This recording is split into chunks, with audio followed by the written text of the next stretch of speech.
Good evening, Dandadan fans. It is chapter 207 today for MonDandadays Day. We are so excited. We have a new area of the story to explore. Feels like we just beat the gym leader, finally.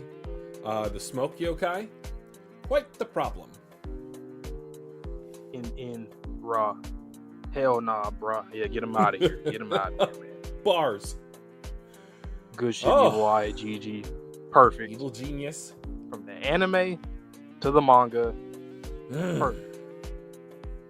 At first, I was getting kind of concerned that Tatsu wasn't going to relate the two, but then the line at the end, like, she considers me her family, I was like, oh, thank goodness. You had it all planned to begin with.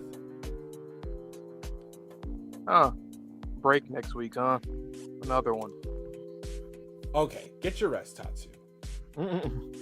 But let me see what others. That's a little sad. It might just be Tatsu at this point. Yeah, it is Tatsu. I just peeped Sakamoto. Said 6 days. Okay.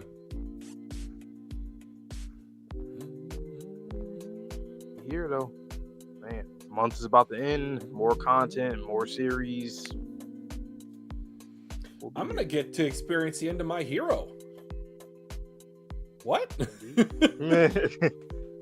It's crazy. Man, it really is crazy. Like My Hero, once again, it was one of those series that I think a lot of people, once anime started to bleed into the mainstream, not quite yet, but started to get in there. My Hero was like a Mount Rushmore type for that, in my opinion, I'd say. I think it's part of the starter set. Like if you're gonna watch anime in the 2020s, the 2030s, 2040s, I feel like it's one of those ones.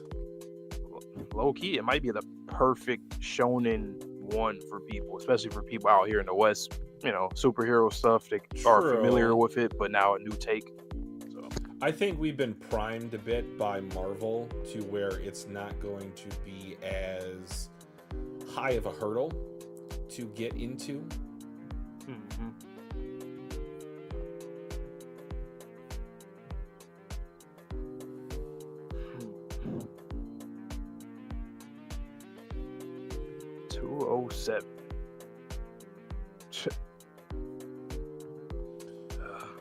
And I know we haven't really been getting a lot of live Dandadan viewers, but two things. Oh no, Tatsu! You had one shot, one opportunity. I was gonna say next Monday, I have the day off because it's a federal holiday. And Tatsu's on break, so I can't do it. I think Tatsu watches our videos. That's my conclusion. Tatsu! I was about to do a stream at noon. Nope. Tatsu said not today. Not today. No, but what I was going to say is... what was I going to say? I don't know. It's gone. Yo, Sherm. Goat. Oh, I was going to say, we haven't been getting a lot of live viewers, but you guys have been excellent in the VODs. Like, many views. And I'm actually kind of surprised, because I know, like, some of them are me, but I don't have that many views.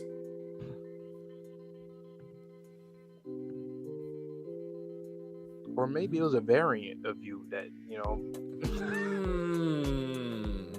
I don't know, something like that. What do you think about that? Do you think Tatsu was doing sort of a misdirect with that, or do you think that that's still a possibility?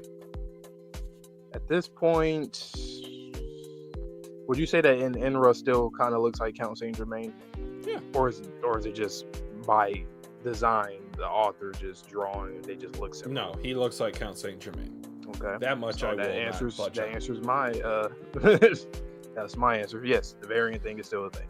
I was going to say because of the Seiko, the original Seiko versus this Seiko, that's why I still think it's a thing. Because those two Seikos look entirely different from one another. Mr. Twitchy 49. It's the variant. Where he at? What does he do? Mrs. Twitchy 49? But yeah, so the variant thing, the Seiko, I wonder, like, what's even the point, right? The point of having a variant. Obviously, the easy answer is to get multiple things done at once, or something happened accidentally where you like split your, I don't know, the essence of your body just splits off or something. It clones like a itself. Horcrux. Yeah, but other than that, I can't think of nothing else. I was thinking they were going to do that to where they have a very small group of our characters, but then when we introduce the endgame war to where we're having these battles against an alien army, that's when all these variants of Kinta, all these variants of Zuma, that's when they're all going to come in, and that's going to be our army, even though Tatsu's only building up a small little Straw Hat group of main cast. You know what's funny about the variant thing? Like, if somebody knew of that, like of the variant plot in Dandadan, but they didn't know anything else about Dandadan, they would think that Ken and Kenta are there's the variants. Probably. Oh, that's his variant. That's the MC's variant. One of the MC's variant. Yeah. And then music, man, that episode. Did y'all peep that episode, man? That was just phenomenal. I rewatched that. It will be coming out in the next couple days, guys. I am so sorry. I've been feeling fatigued recently. Not necessarily sick, but I don't know. Probably just mentally tired from everything going on at work. But yeah, it will be out before the next episode drops on Thursday. And we get to see our boy Kinta for the first time in a while. Kintama, you know, he probably is a variant of Okarun, given what he's gone through. Oh my god. Is the Kinta the Thanos of the multiverse? Yes. Leads back to him all the time. Back to me. Kenta, low-key, we said this before, he probably will have, there's a high chance he will have the most badass moment out of any character in the series, because he's kind of been doing that. I think so. I mean, look what he did in his introduction. He got put into a mech suit of his own creation, Bushedska, and won. His debut was against a kaiju. He won. What kind of shit is that? What? Only MCs do that. They go against some giant thing first episode. That's when they get their powers. Yeah. It's like, what? But yeah, Dandadan, we've been saying it on and off camera recently with Dandadan. The hands, we love the hands, but Tatsu, let's get to some things. And me and Twitchy both, we have seen something, a panel.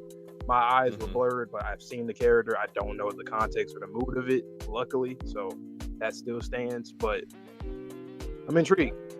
I only saw one panel. It is a character, of course, that we know. But again, out of context. So I don't know why she was looking like that, but seems to be a pretty good chapter that we have in store for us tonight. Okay. Once again, the context. I have no context. Why she looking like that? What, sad, mad? I don't know. Hungry? I don't know. Maybe. But yeah. You want to just get straight into it? Yeah, I'll let you go first tonight. I was about to switch it over, but no, that's for Chainsaw. So enjoy. Hey. All right. So you guys know the drill. Like the stream, subscribe to your boys. Road to 2K subscribers. We're here for Dandadan every Mondays. Bunch of other content on our channel. Just go on our channel, go through our playlist and everything, and just hold on a second. Hold on.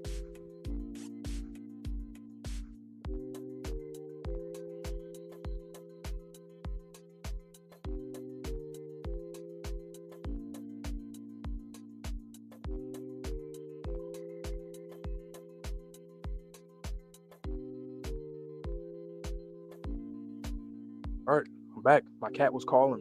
She was hungry. She need food, but somebody's feeding her. Okay. All right, so yeah, we here for Dandadan Chapter 207. What even is a ninja? Damn, y'all don't even know ninjas either? Okay, that's why I expected, though, this POV switch going back to the ninjas and Vamola and Momo with the chameleon. They get knocked off, it looked like. What the heck is going on? An enemy that can't be seen? I mean, that's totally unfair. They're even better hidden than I, the great reptilian, the space ninja, am. What? The great reptilian, the space ninja, AM. But even I am camouflaging myself against his pillar. You can't see me either, can you, you cur? I see him. There. Huh? Well, bam. Ow, shit. Vamola, what the? Once again, lining up right with the anime. Pretty much, I think, probably the end of the next episode, we'll get the thing about the apartment and all that, right? Woohoo! Nice one. He can try to hide, but his aura's plain as day. Thanks, little Miss Pixie. Hey, you can see me, huh, Vamola? I can see you. The suit is showing me a projection of you, Miss Pixie. Miss Pixie. Thanks, little Mix Pixie. So, Vamola, obviously, we've seen her Ninja Space Jam. We've seen Vamola, obviously, she was her memories with Momo started to deteriorate. So now it seems like it's probably really, really, really at that level now. So you can perceive me via the kaiju suit, huh? Miss Pixie, why are you helping a fellow like me? Don't say that. It's so sad. Yes, we're out. Vamola, hurry. We need to get back to the shrine ASAP, or we won't be able to do the ritual to lift the curse. There they are. Hey, Vamola-chan, Momo, perfect timing. Wait, the evil eye turned back into Gigi. And why are you naked? And then Granny. Yeah, Seiko. Boom. Limp. Granny! Driver, please open the door. Momo, help me get Miss Seiko in. Okay, got her in there. Nice, steady, easy. Her broken ribs were attacked real bad. I'm using my chi to reduce the pain, but I forgot he could do that, right? That part of it. I don't even know what's going on internally. Granny, Momo, Granny, hurry to the shrine. There's no time. Granny, don't try to talk. Now it's raining. We see a little shot of Seiko's legs. You know what I'm saying? I always love to see Seiko's legs. Hey man. An earthquake. I thought it was raining. Okay, that was an earthquake. Okay. You won't get away with this. How dare you try? How dare you tear my pride as a space ninja into pieces like that? I mean, you're being even more of a ninja than me, knuckleheads. Please look over here. Oh, is that a ship? What? So he just ends up turning into the damn castle temple, and they're like on kites or something attached to it. So yeah, they about to lift off, it seems. It's huge. Pause. What the heck is it? This is my true mighty form, you stupid idiots. I was camouflaged as the castle. So then the ninja inside the castle, they were being cultivated inside my bowels. You might say they're akin to bifidobacteria. I won't stand for ninja wannabes like you. Nothing makes my blood boil more than when a clumsy oaf tries to act like a ninja. That's you? We've got to get back to the shrine. Like now. Gigi, go to the hospital with Granny. I don't care about the curse anymore. It's more important that we help Granny. Ooh, that's a big character moment for her. Because this is about you, getting you back together. But she said, nah, my Granny's in a tough spot right now. I'm prioritizing her versus me. Big respects to Momo for that. Big respect. Love to see it. Momo, are you sure? Everyone might end up forgetting you. None of that matters. Keep her pain down. I'm sorry, Granny. This is all my fault. If you still remember me, we'll talk again. Okay, so that's the panel that I saw. I didn't see the tears or nothing. I just seen kinda like a little half of the eye and then the hair a little bit in her nose. I was like, okay, that's it's probably Momo. Oh wow, okay. Ooh, this is tough. This is going to change. This is one of those bookmark moments of this series that from here on out, things are going to start getting ridiculous. Like in terms of the stakes, the emotion is going to go to an absolute different level because this is the last time that Momo is going to see Seiko for a while, or at least if it doesn't take long, she's going to forget. Either or both, really. So if you still remember me, we'll talk again. Wow. Gigi, please see to her. Got it. Damn, she's thinking about her. Ah, she's crying. Ah, man, thinking about. Interesting that she's thinking about Seiko. Then you got Turbo Granny in the panel with her. I find that interesting, going back to Twitchy's theory specifically about Turbo Granny being a or OG. Well, Turbo Granny being OG Seiko, and then the Seiko that we have now is a variant of Seiko. So that's why Turbo Granny and Seiko they're all buddy and stuff, and they've been going on missions together and all that. I'm gonna bring that up to him. I wonder if he's gonna bring it up himself though. But yep, they are out of there. She's gonna stay there and fight. I wonder if somebody's gonna pull up and help her. I feel like somebody's gonna pull up and help her. Either somebody that we know or somebody that we don't know, or I think it's gonna be somebody that obviously it has to be that's unexpected. But I think it's gonna be a big, very important person that will probably come here right now, unless she just ends up getting captured. But I think, yeah, somebody's gonna come in, whether it's in Enenra, I don't know, but that is sad. All right, I'm gonna get Twitchy in there now, man. This is the turning point of the series. Every series has those moments where there's a turning point, and right here, we got it. We absolutely got it.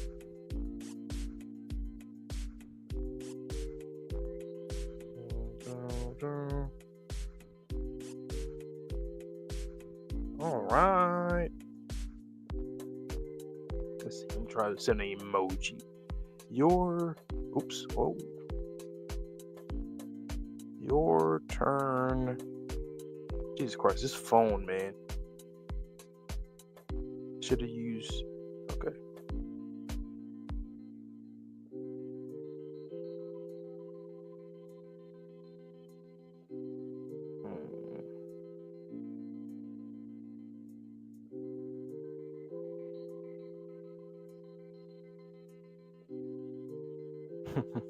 I put the wave and the peace sign. This and this.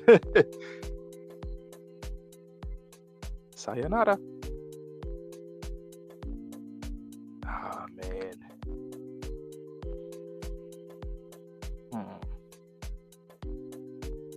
And of course, Tatsu every week. He's always going to give you a double spread every chapter, every single chapter. I should have did that. That gift. I should have did that. Matter of fact, he's probably on his way back, but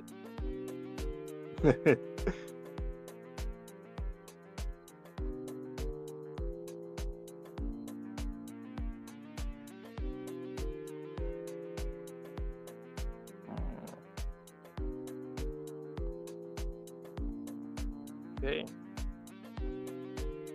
Oh, reloading. He is reloading. And he is back. There. There. A 2 emoji. We're stepping up. A 2 emoji message. I was just trying to make it clear. Okay. All right. And enjoy. And thank you. I feel like that's got to be a little inside joke for us. All right, guys, I'm sure Vontae already said this, but if you're watching live or watching in the VOD, if you could like the stream for us or like the VOD for us, we would appreciate it. So chapter 207, what even is a ninja? These look like photographs of a shrine in Japan. It doesn't even look like Tatsu drew this.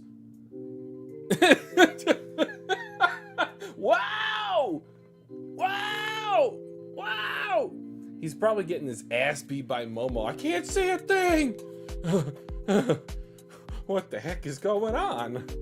An enemy that can't be seen? I mean, that's totally unfair. Dude. They're even better hidden than I, the great reptilian, the space ninja am. I did see in the chat, Sherp said Space Jam. The Space Ninjam. But even I, camouflaging myself against this pillar, you can't see me either, can you, Kerr? I see him! There! Huh?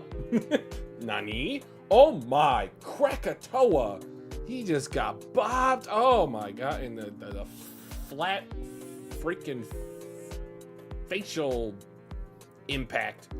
Woohoo! Nice one! He can try to hide, but his aura's plain as day. Thanks, little Miss Pixie. And you can see me, huh, Vamola? I can see you. The suit is showing me a projection of you, Miss Pixie. I wonder when Momo's gonna catch on.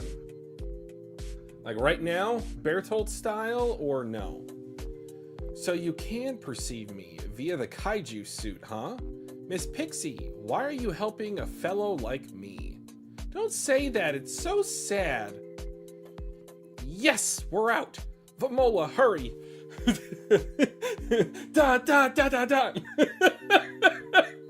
I can just hear the opening as Vamola's running down this. Da da da da da.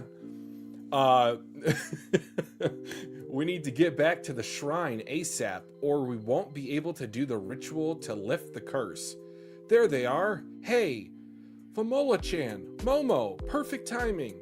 Wait, the evil eye turned back into Gigi, and why are you naked? Ooh, she looks not great. Granny!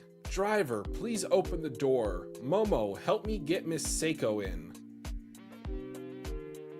Granny! Her broken ribs were attacked real bad. I'm using my chi to reduce the pain, but I don't even know what's going on internally. Granny!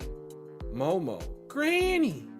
Hurry to the shrine. There's no time. Granny, don't try to talk.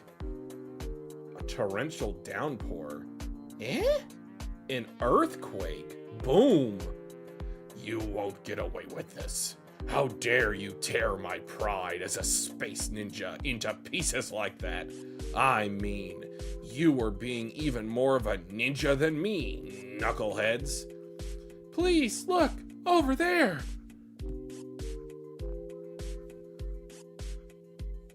Ooh, I was not spoiled on this.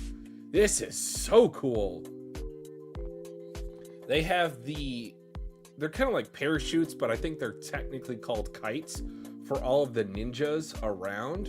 And then the chameleon has physically fused with this building. I knew there was something off about this building, but he also did say he was from space, so it looks like we've gone into this alternate dimension. Dekai! What the heck is it? This is my true mighty form, you stupid idiots. That's redundant.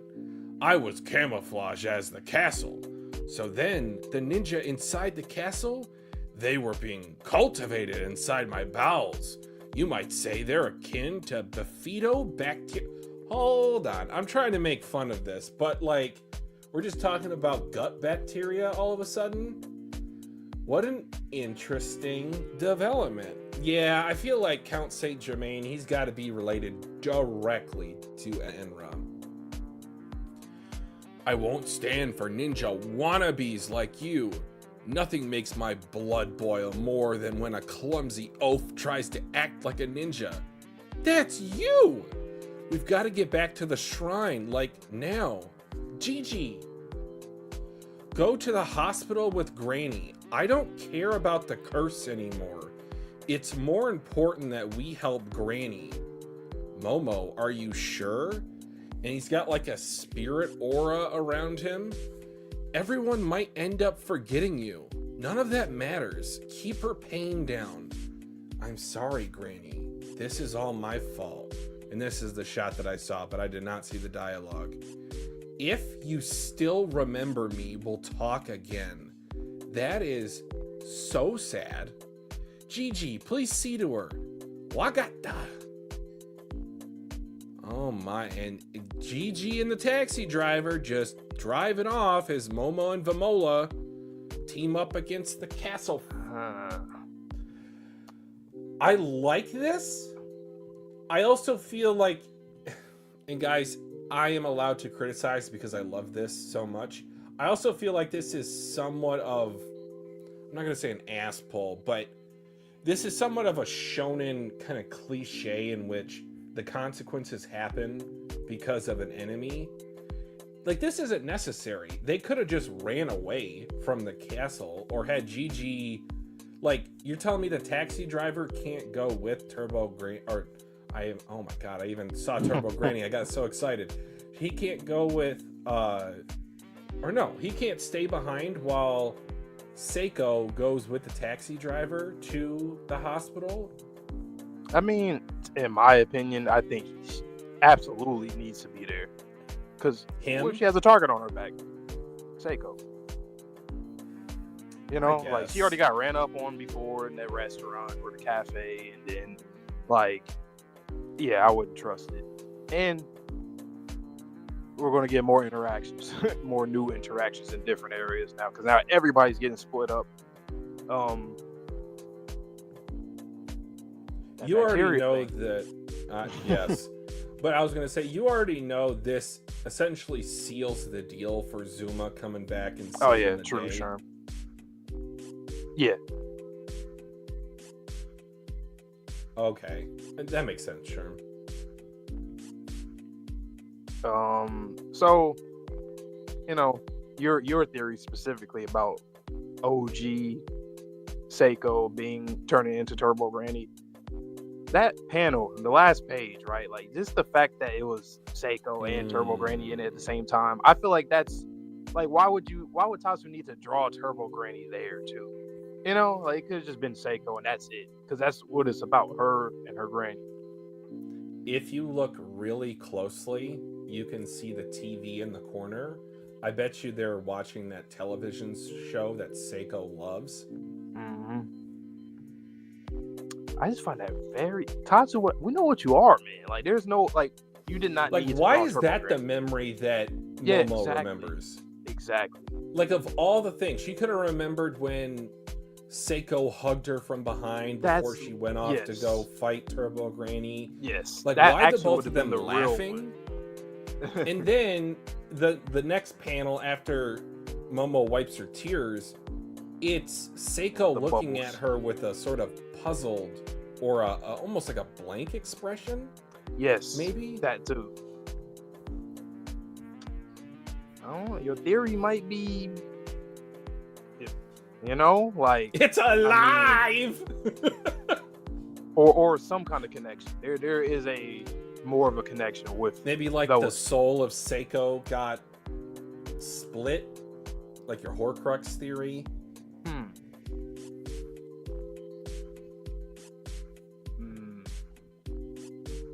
Maybe. Because a tunnel, Turbo Granny staying in a tunnel for however long she was in there. And then the fact that we now know that yokai can exist in like a new, not really vessel, but like the evil eye, like there is a different vessel. Which also kind of relates to the variant stuff when you think about it. Like, in terms of there being multiple. It's another variant of the yokai. Yeah. Huh. I never really thought about that. Oh, that's not rain. That's just pressure. I thought it was rain. Yeah, I thought it was rain at first, and then they said earthquake. I was like, oh, okay, it's one of those type of.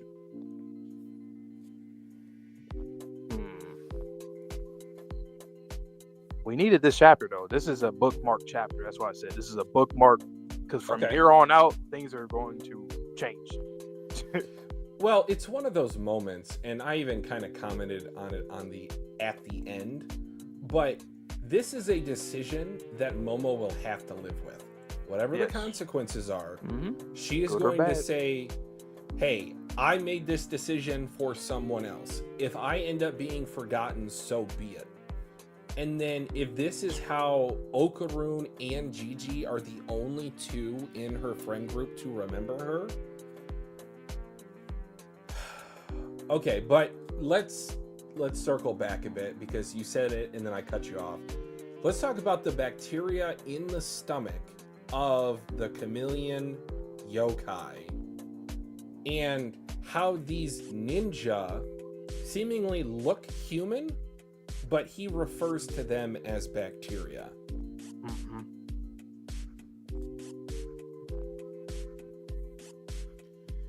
Do you make it like, because on what page is that? 15? You can see the ninjas on kites connected to the Chameleon Castle. Mm-hmm. And that's definitely going to be the stream title next week, just so you know. Versus the Chameleon Castle. Damn it. Yeah, sorry. I might make it tomorrow, though. Yeah, so what did you make of that? I know, obviously, you noticed it, but do you have any thoughts that I didn't mention or anything you want to bounce off me? Honestly, I kind of didn't really pick up on it. Like, yeah, that part, obviously the bacteria, light bulb in my head. But, like, I don't know, like, the logic there. Like, how is this happening? Why are these people, is it just like, I doubt it would be metaphorical. I think it, like, literally they are bacteria, just because that's been a thing in the series. But, like, what is Tatsu trying to get at? He's introducing very loosely, like, the foundation, the fundamental building blocks of everything that exists in this series. It's unique that he's doing it casually, like, just random parts in the story. That's why I think the story is going to be a lot longer, or a longer story than most people probably think it would be, because he's never, once he put his foot in, he's never going into the door. He's dipping his foot in it and taking it out, because we've had different instances with the whole bacteria talk, and specifically on numerous occasions, and it's kind of sporadic, just like the music stuff. Like, it doesn't happen all the time, but it happens every now and then. So I'm just waiting for him to land somewhere. Bifidobacterium. They are ubiquitous inhabitants of the gastrointestinal tract, though strains have been isolated from the vagina and mouth of mammals, including humans. Which, isn't that interesting that he says that specifically? Because one, he's not human, he's not a mammal, he's a reptile. And two, he's not human, he's an alien.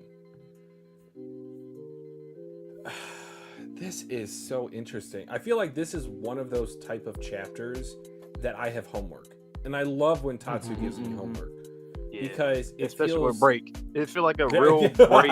It's like winter break. That's a good something. Break chapter. Well, you still got homework though. Oh, whatever. Right? At least we got time. What was it? So with Enenra, with Count Saint Germain, Saint Germain, if it's not a variant thing, I think it could be a bloodline thing. And with the whole Illuminati talk that we have, Illuminati, different bloodlines around the world, rumored elite bloodlines in different countries, different continents, we might get, it could be something like that.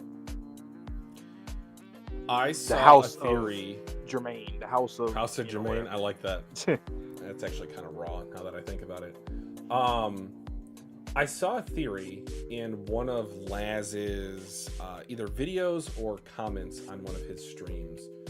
Someone said that based on the real life Red Baron of Enenra, or at least that he's based off of for his title, he could be the lost lover of Reiko. Oh, okay. He did have that drip on.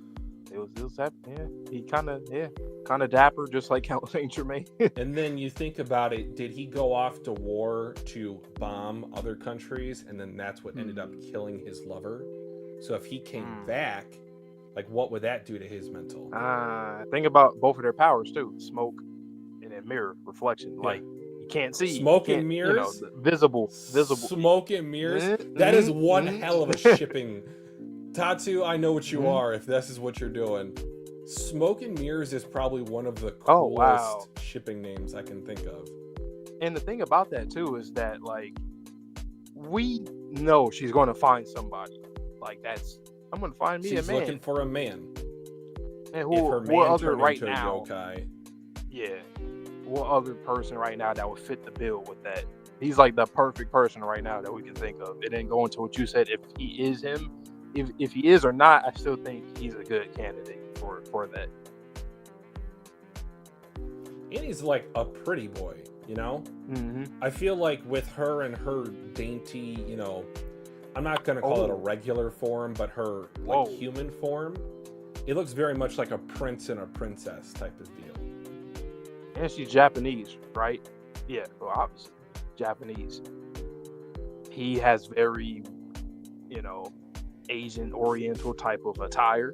He does, yes. Yeah, that's what I'm saying. And she is from Japan. So there's that. I mean, I know most of the characters are literally Japanese, but not everybody. Not everybody. I don't think. Yeah, oh, well, the aliens and stuff. But well, the Red Baron in history, I just looked it up because I was somewhat familiar, but I just wanted a refresher. He was actually a German fighter pilot. And I'm sure you might have noticed this in the background, but I don't know if I've ever told you specifically. Japan and Germany have a very intimate relationship to where a lot of Japanese culture is, they look very fondly upon the German culture. That's why whenever you see like a rich girl in like blonde, it's blonde hair, blue eyes. For you see in a lot of literally anime series. Super Saiyan, that was the whole thing. Blue. Oh, Goku's eyes turn blue. His hair turns blonde. Boom. And then obviously from those years.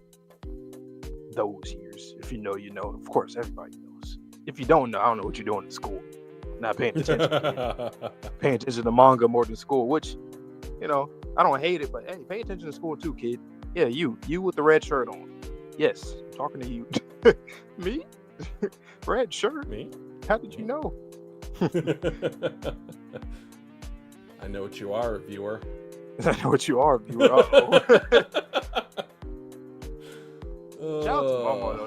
That's huge for her to be like, nah, get my granny to safety first, get her to recover. I love that. It is in line with her character, and she knows what that decision means. Like, if she doesn't make it back in time, it's because of this decision to save her granny. Imagine when Seiko does recover and then, you know, things go south from Momo's side. Oh, Seiko, she's about to, if she even remembers, because even if she doesn't, though, things are going to start. Would you want her to at least remember when she wakes up initially, or would you want her to not remember at all?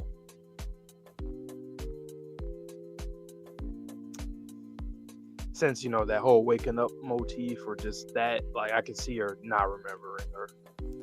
Maybe having a dream. I would actually prefer that because then wake up. Like, if Gigi looks at her like, oh my god, Momo's forgotten. Yeah. Yep. And then now Gigi, technically, you would have, well, so Seiko and Gigi, I definitely need to see both of them fight because he is her apprentice. I'm just gonna call him her perfect apprentice. But no offense, Mondro. That was not. Sorry, Mondro. Sorry. He's a prodigy. Yes. There's always a kid that's smarter, that's stronger. I know. Obviously, just get your get. Life. Yeah, I think she's gonna have like a dream of Momo. You know, like in real life, I think so. And you forget about it. Like once you wake up, like, oh, wait a minute, what was it? No, it's going away. No, come back. No. That is the most frustrating thing in history. And even when I try to go back to bed, because I'm not the type of person. Unfortunately, I got my dad's genes. Like once I'm up, I'm up. I very rarely go back to bed. Now I like naps. Don't get me wrong, but when I wake up in the morning, I'm pretty much up for the day. I really do struggle with going back to bed. I used to be able to wake up, go back to sleep, and go right back into the dream. Now I can't do it. I don't know what changed.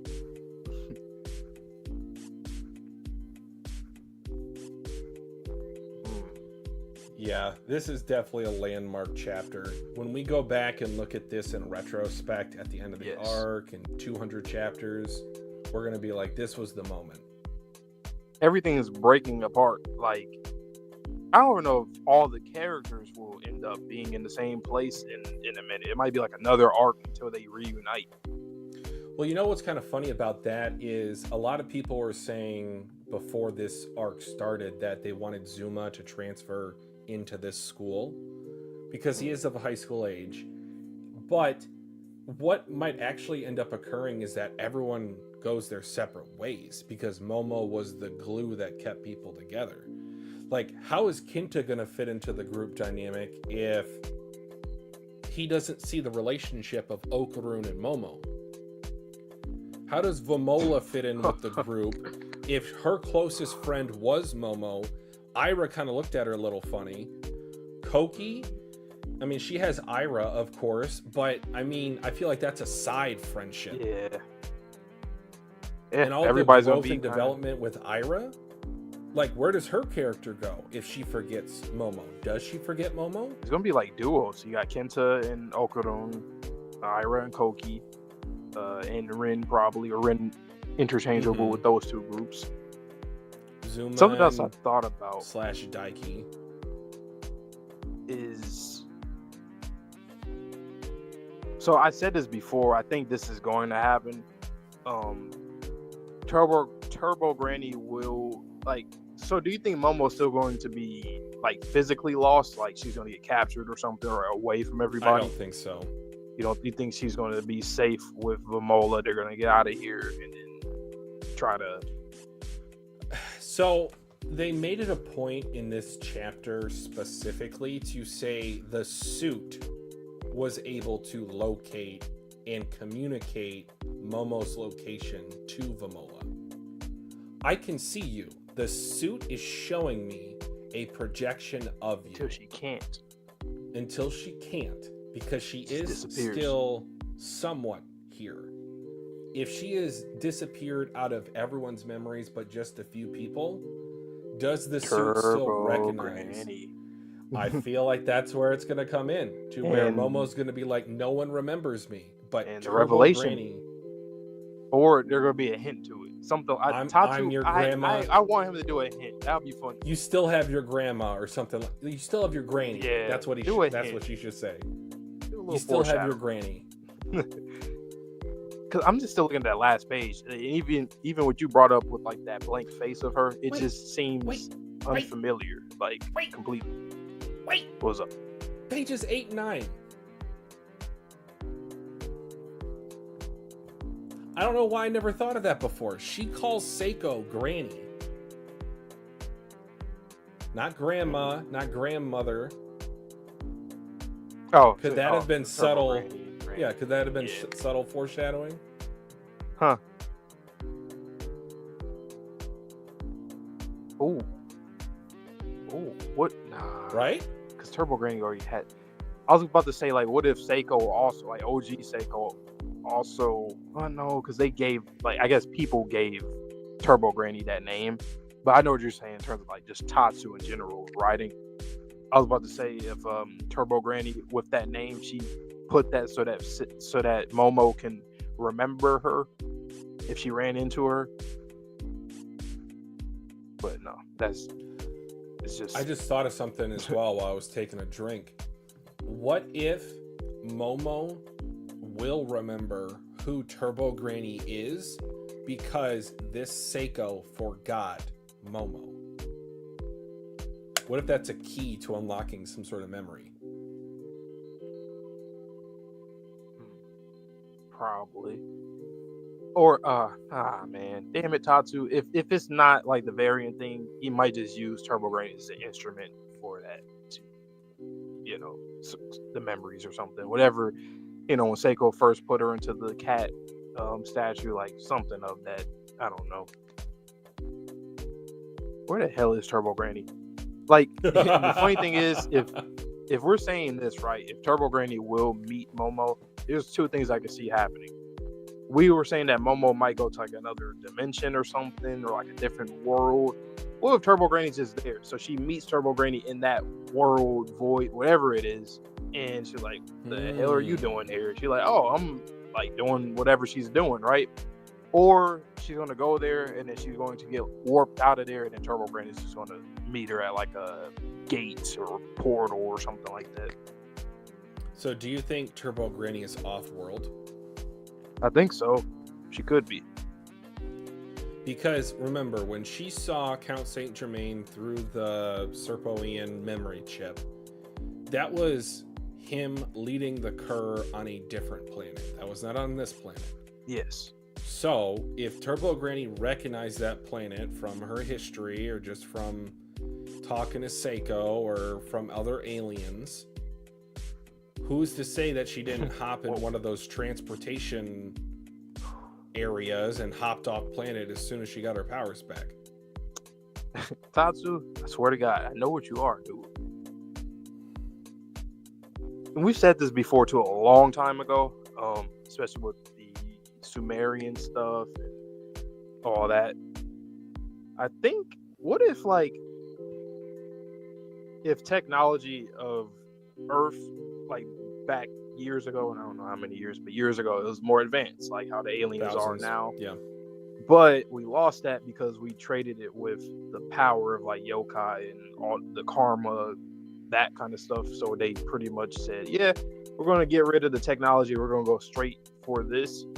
And that's why Turbo Granny knows about a lot of stuff, because she knows a lot of, like, for somebody to have been in that tunnel for how many ever years, and even she knows a lot about before this that, world. how did she know that? She knows a lot of stuff. And in the void, like, you know, very scientific things. You would think she's just some yokai, some person that passed and turned to a yokai. But she's smarter. She's very smart.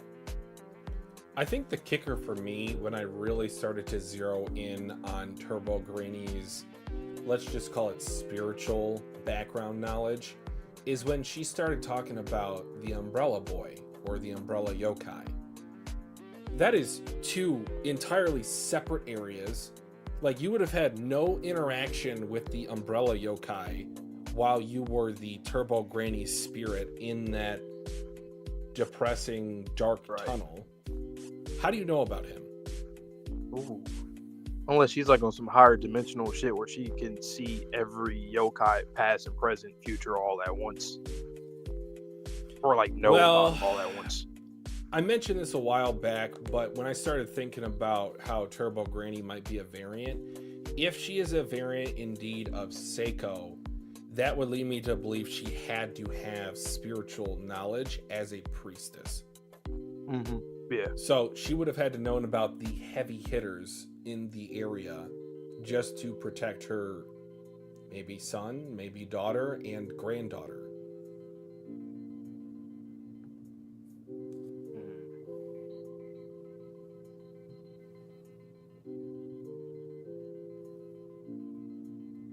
Hell, what if Seiko is Turbo Granny's daughter, and like something happened where she like, I don't, like time, age, something. I don't know. Like, well, I mean, let's just be honest.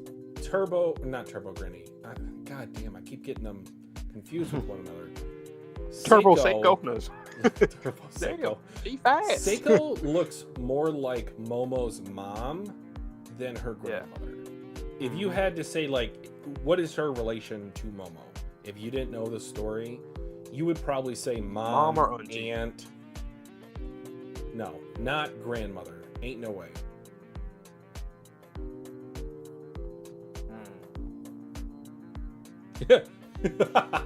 Oh my god. I know what you are, Tatsu, if this is what you're doing. So remember, for the longest time, and this will be very generic One Piece spoilers, how there was a lot of speculation about rocks and a certain character. And who was that certain character in relation to rocks? Well, as it turns out, not what a lot of people thought, but there was a theory that Rox's soul inhabited the body of said person.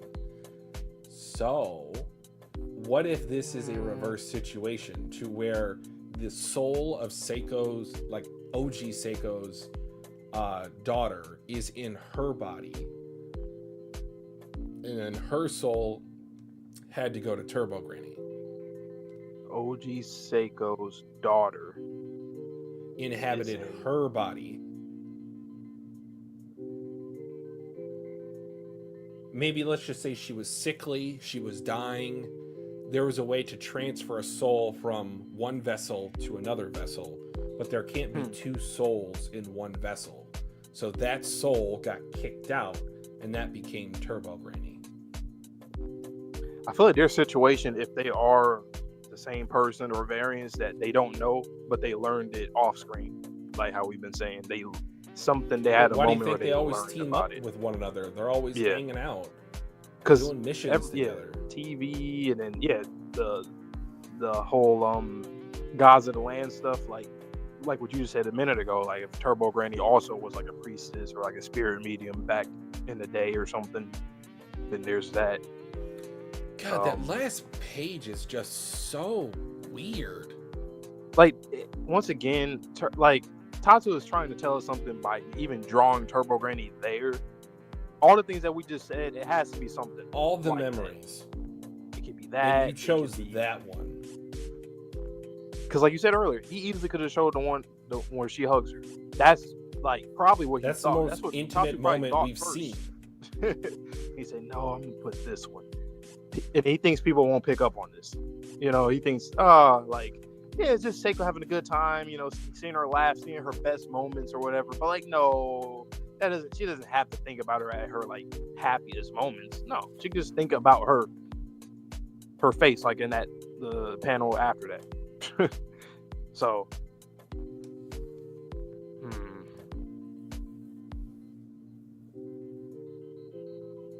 And think about that too, the connections between Seiko, Turbo Granny, Momo, and Okudun. So your future boyfriend was the vessel for your grandmother, your OG grandmother, and then whose OG body is now a vessel for your mother. Or a variant. Yeah, it gets convoluted quickly. We really do need to know more about Turbo Granny's origins, though, because once because I still don't know if Seiko herself is truly Turbo Granny or the OG is her because of her existing before. But once again, multiple yokai have, like, Evil Eye has existed, and then like a new one comes up. Maybe it's like that. Who's to say there can't be multiple of Turbo Granny? Now, I know we've, especially in this arc, we've really hit it home. There is a high possibility that there are multiple Evil Eye spirits. Who's to say that can't apply to other spirits?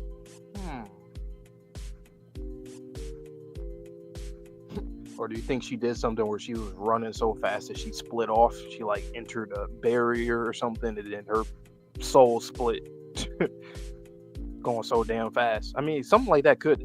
I mean, in this series, I could see that happening. I mean, doesn't the Flash run so fast that he can like turn back time? Mm-hmm. And like Turbo Granny specifically said, like, this is ears wax, I think was her verbatim compared to what you should know. So maybe she ran so fast that her soul split from her body. Maybe I could literally see that. Like, I could see how that would look. And imagine how sad you would be. It could be like a Gigi and Evil Eye situation. One half of you is so happy that you're finally getting to run at top speed, and the other half is breaking down because they know this is not sustainable for the human body.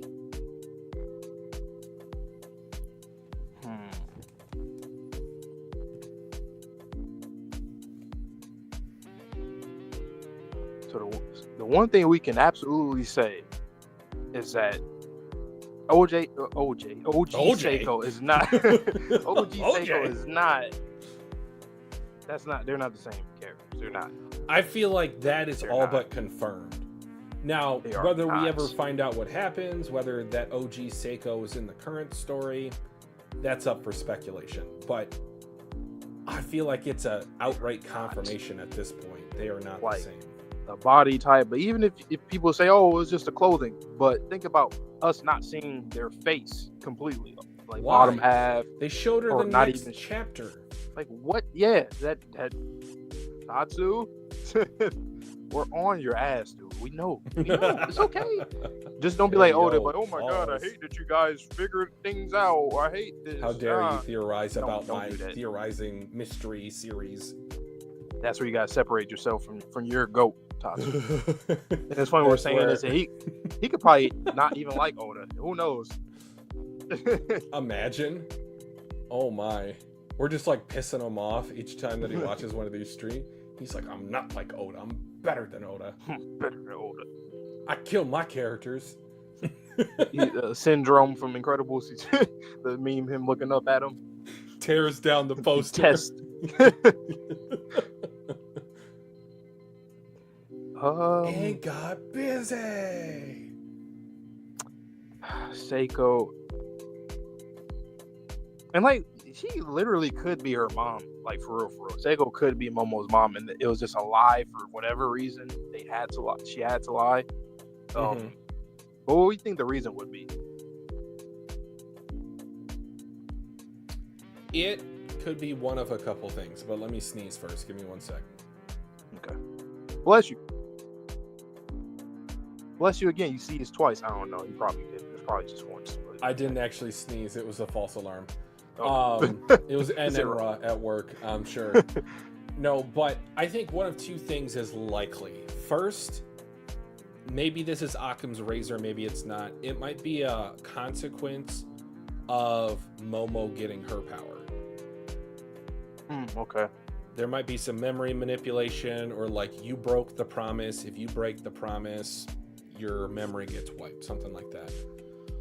Alternatively, it could be because Momo's power is so sought after in the universe that they had to make a lie that her mom died, and this is the grandmother. So the grandmothers, you think, not powerful, weak, easy to overtake. So no one would ever think twice about looking at Seiko if her daughter took over her role. Oh, okay. I thought of something else. Go. What if Seiko? Can you still hear me? Yeah. Okay, because my mic was okay. What if Seiko is Turbo Granny's sister? Seiko is Turbo Granny's sister. Okay, elaborate. Go. Hear me out. So the whole variant thing with Count Saint Germain and Enenra Sanjime, basically that, and knowing that Hyper Geezer, Turbo Granny, they have some kind of connection. What if her sister, or a variant of herself or her sister, decided, I'm gonna do the same thing, and she's like, no, don't do that. No, absolutely not. Or what if this is Turbo Granny? Like, she actually did this in the past. This was the only variant that she has, and now she's reunited with it, quote unquote. So Turbo Granny, the only variant that she has is Seiko, or this is Turbo Granny's sister that did this from years ago, just like Count Saint Germain. Let me cut in with a question. I know you don't know this. I know I don't know this. This is a question for the room to spark conversation. What happens when a person, in quotation marks, achieves their perfect form by, let's just say, assimilating with all of the variants or all of the strains of bacteria? Are there any consequences to that? Because Sanjime, it sounds like he's trying to become the ideal self through the analogy that is his bacteria story. But what if there's a consequence that he might not even be aware of?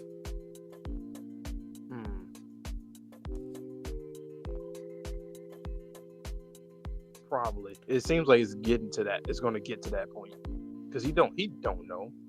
Well, because one really cool thing about sound engineering, I don't know if you know this, the way that noise canceling headphones work, so like one of the ones that I have on, is it takes outside noise, it looks at the frequency, and then it produces an equal and opposite frequency. So if you think about variance as sound waves, and all of the sound waves are just maybe a degree off. So if you think about like sine and cosine, how it's just an oscillating wave, wouldn't that technically be nothing, like silence? the void, you could say, in terms of there's nothing. Maybe the way that the void works is it completely aligns all of the variants to where the resonance or the frequency of a person is completely dampened out. That's how a person is forgotten by other people. It all goes back to sound. So your theory about the Dandadan, how it relates to music. Maybe the So it's Dandadan, a huge gamble. It is a huge gamble. And You what think if the you can either get to Dandadan that or you'll was die? the perfect frequency of humanity to where they have so much diversity in all those cultures, you're never going to get overlapping sine waves. You're never going to get a frequency that's dampened out. I like that a lot.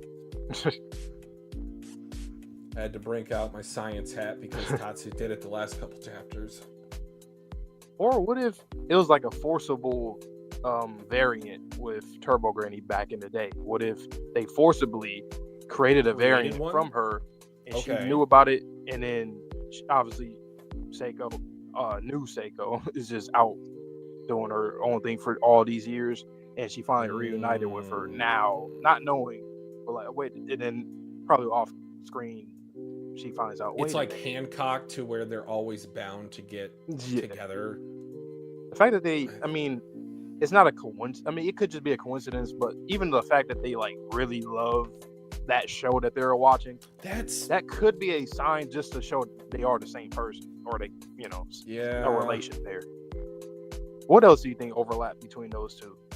Like the fact that Turbo Granny specifically said she protected Momo because that is important to Seiko.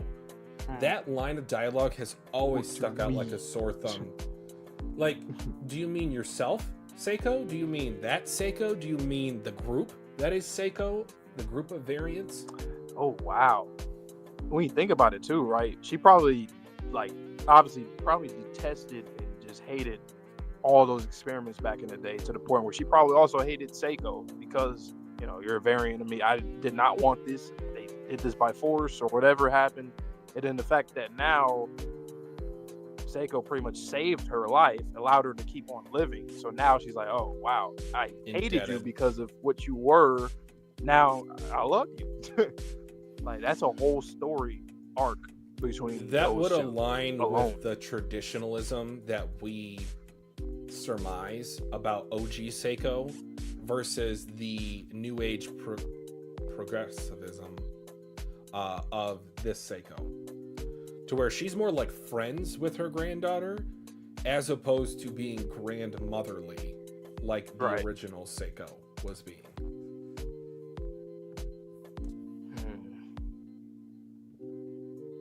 There's some relation there. There's some relation. Whether it's, even if it's as simple as this family bloodline thing passed down, something like that. Or being a part of a group or something that still exists till today. Something there. And Tatsu, keep giving us these answers. Please, please, please, please. Man, I still have so many questions though. What's the promise? So many. What's going on with the Illuminati? Obviously, what's going on with Count Saint Germain? Ogre Stick. We know nothing about what's going on with the Dandadan itself. I don't know, man. I'll keep saying it till I'm blue in the face. This is a series that can go on. Ludris, the answer to all things. This is a series that can go on for hundreds of chapters, and I still wouldn't feel like it would be enough. Ooh, what if it's just some sick shit where it's like Count Saint Germain's like, nah, I'm trying to eliminate humanity and replicate myself, and other people within my group also replicate themselves so that only they exist. Because I mean, you still need to have, well, not really, because Earth will still bacteria are self-replicating. Yeah, but they will still need people to work to keep doing what they're doing, especially with him being a collector or whatever. He make multiple versions of himself to keep on. And the curve, watched Rick and Morty, right? Experiment. No. There's a plot line about that in which there are multiple variants of every character. And they actually have a hierarchy amongst the clones. Yeah.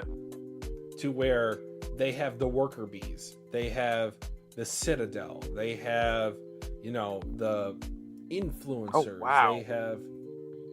Huh. I like how you said the worker bees.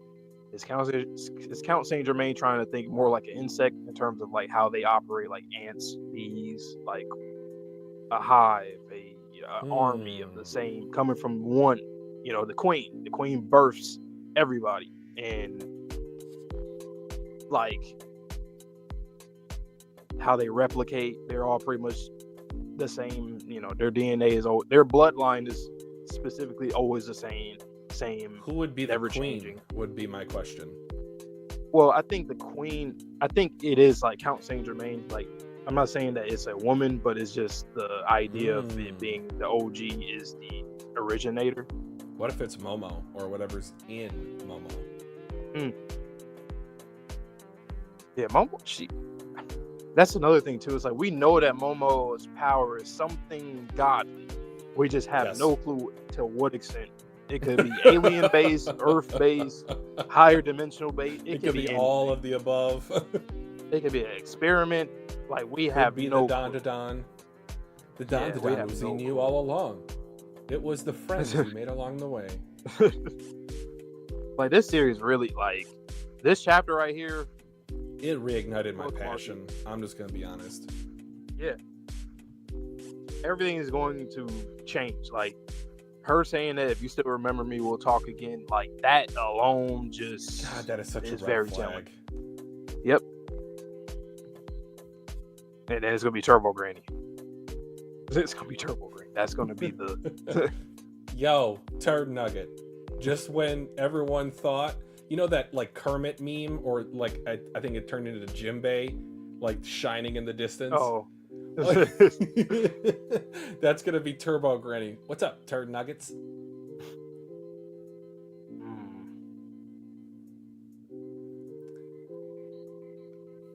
All right, let me ask you this. I think I've pretty much talked myself into this. Do you feel at this point that it is almost a foregone conclusion that Momo will be forgotten, Turbo Granny will find her, they will both come back together, and then we'll go from there? Yep. Okay. The Supreme Sensei with the MC. Yeah. We got to get that kind of moment. Every shonen has that. Oh, the best mentor, and then the MC, like Jiraiya, Naruto. You know, he had multiple mentors. Jiraiya, coming back to the Pain Village. Frog dies. Turbo Granny dies. Again, I know. Oh, that would be so hyped to see them come back. Matter of fact, it reminded me of Kakashi and fucking Sasuke when they came late to the exams where they I was looking clean as hell. That's literally back what's to gonna back, happen. bruh. Like, imagine how happy the cast will be when they see them, both of them. I just want to see the light return to their eyes when somehow Turbo Granny is able to give back the memories of Momo. Now, I just thought of something. Remember back to the Acro Silky episode in which the aura of Ira was connected to the aura of Acro Silky? Momo, as the conduit, was able to obtain the memories of Acro Silky. Isn't that not a way, if she touches her own aura to someone else's aura, to rekindle that memory?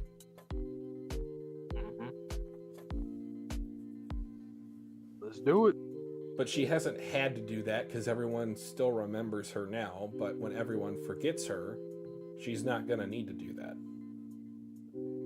I still have a question. I thought that Turbo Granny did this, but do you think Turbo Granny still has the good luck charm power on her? I do. I think she has two. So you got both. That would be. What the hell does that look like when she uses good both? luck running?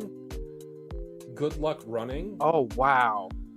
That kind of goes into what we were saying earlier. Like if her soul is split, like now that's not going to happen. Or maybe she it could had still luck. happen technically, but yeah. Man, Tatsu. I love this chapter. I really do. Seiko's turning like Juiz now. She's in that, she's in that area where she's like Juiz, where it's like we don't know, like we know, like there's something there, but we don't know. Reference. We don't know. She is the Juiz of this series. top tier reference. Like, she's strong, but we know that she also admits that she needs to rely on other people to do their job as well. She has this burden. She's like, you're the leader here. You have to do all this. And, you know, I was running. I was running. Sherm, that is my favorite movie of all time. On most days. Other days it's Interstellar. Yeah. Yeah, I did not expect. I mean, I expect the switch up to Vamola and Momo, obviously, but like the discourse, not necessarily. Yeah, this was fun. I feel like we haven't really had a lot of speculation discussion here recently, because obviously it was mostly just hands. But I mean, Tatsu really sealed it with a bow for the emotional moment where Evil Eye is like, okay, I accept Seiko as my family. Now, I do think because of that and what Momo is making as a decision here, Seiko is 100% safe. She's not dying. Yeah, for sure. She's not dying. Because we have to get her reaction to when she hears about forgets or yes, exactly. So, Seiko, you are saved, at least for the time being. Momo, I think your fate is sealed. Jenny, I have the weirdest like thoughts on her. I literally feel like I am schizophrenic when I think and talk about her. That's like the epitome of having, was it sympathy or empathy? I always get them confused. Like feeling, but like at the same time, like, nah, you're still wrong for what you did. You have sympathy for someone, but then again, you don't care. Right. Fuck them. Okay, my last thing. We like, how many theories have we even came up with, like with Seiko and Turbo Granny? It's probably like 5 different ones at this point. We've said and sister, unrelated daughter, to each very... other's. Yeah. Like, I'm gonna go with the daughter one. I like that one. I still think I'm sticking to my variants for now. I'm not locking this in, but what I'm saying is I'm going to get back into that to add on to it. I'm thinking that the whole running motif, and remember the theory that I had about Turbo Granny being pregnant while she became a yokai. Oh, you did. What if she ran and hid her daughter, Seiko, somewhere else? I don't know, just like some spirit mediums or somewhere safe, and she grew up full circle.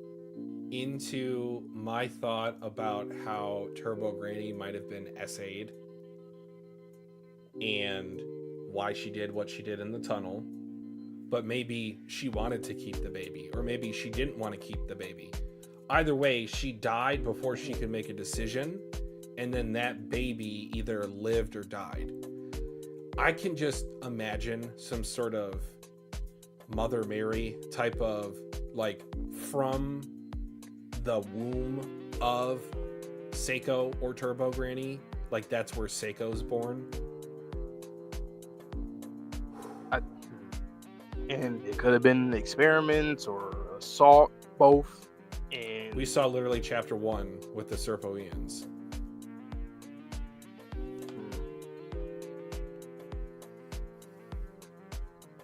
I wonder, there's a lot, like, when you really think about it, especially with Seiko specifically, Tatsu has to go, he's going to make an arc for her, because there's a lot of off-screen stuff now that we have not seen, and things before the series started that we don't know about. So, like, even the switch up from her being very traditional, like, let's just say she just changed her ways in general. And she just became more, like her, trying to relate to her granddaughter. What if it was like that? She lived a traditional life to the people that she was raised by, as her mother put her there, and now she's like, there's something happened in between that time when Momo was really young, and then now where she met with somebody, talked to somebody, something happened to her son or daughter, and that made her want to be like, you know what, I'm gonna just chill out, just live freely or something like that. I mean, it reminds me of the priest who have a very sombering or sobering experience and then they turn away from God. Yeah. I would say very something similar to that. No, that's her damn daughter. That'd be ridiculous. Like, whoa. Just I cannot stop looking at that last page. Like, I'm stuck on it, really.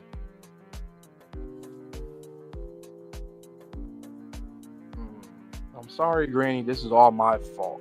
If you still remember me, we'll talk again. And it's like she's talking to both of them.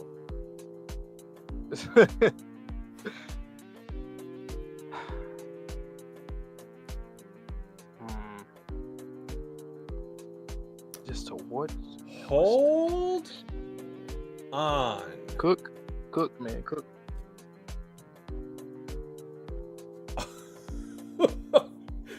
Okay, Vontae. This is about as aluminum foil brained as I can get. Is that the first time? Well, no, it's kind of been in a couple other panels. The easiest you can see, bottom of page 17.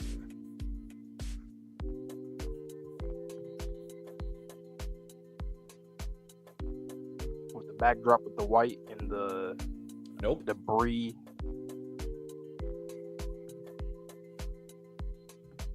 Her necklace is backwards now. So her choker, or necklace, if you want to call it that. Now take a look at page 19.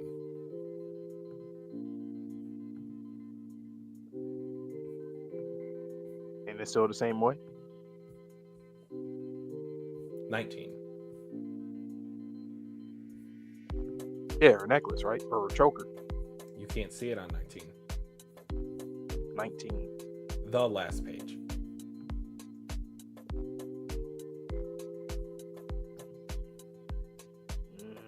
I mean, yeah, because we can't, because it's a different shot. Does that not look like the collar that Turbo Granny is wearing? I just think that that's just the front of it. No, but like, why does her necklace have like a little charm at the bottom? In the back. Talking about Momo. Yeah. That's just... Why? Because that's just the design. Like, I don't see what you mean, like what you're getting at there. I think that might be a subtle reference of Tatsu saying these two characters are related. They both have a necklace or a collar with a charm hanging down from it. Maybe. I've never looked at Momo's like choker collar before. And I don't think we often see it from behind. But again, I'm just looking at that last page like it has to mean something. The moment I see something with the name ISA around Turbo Granny, I'm just waiting on that. Waiting on it.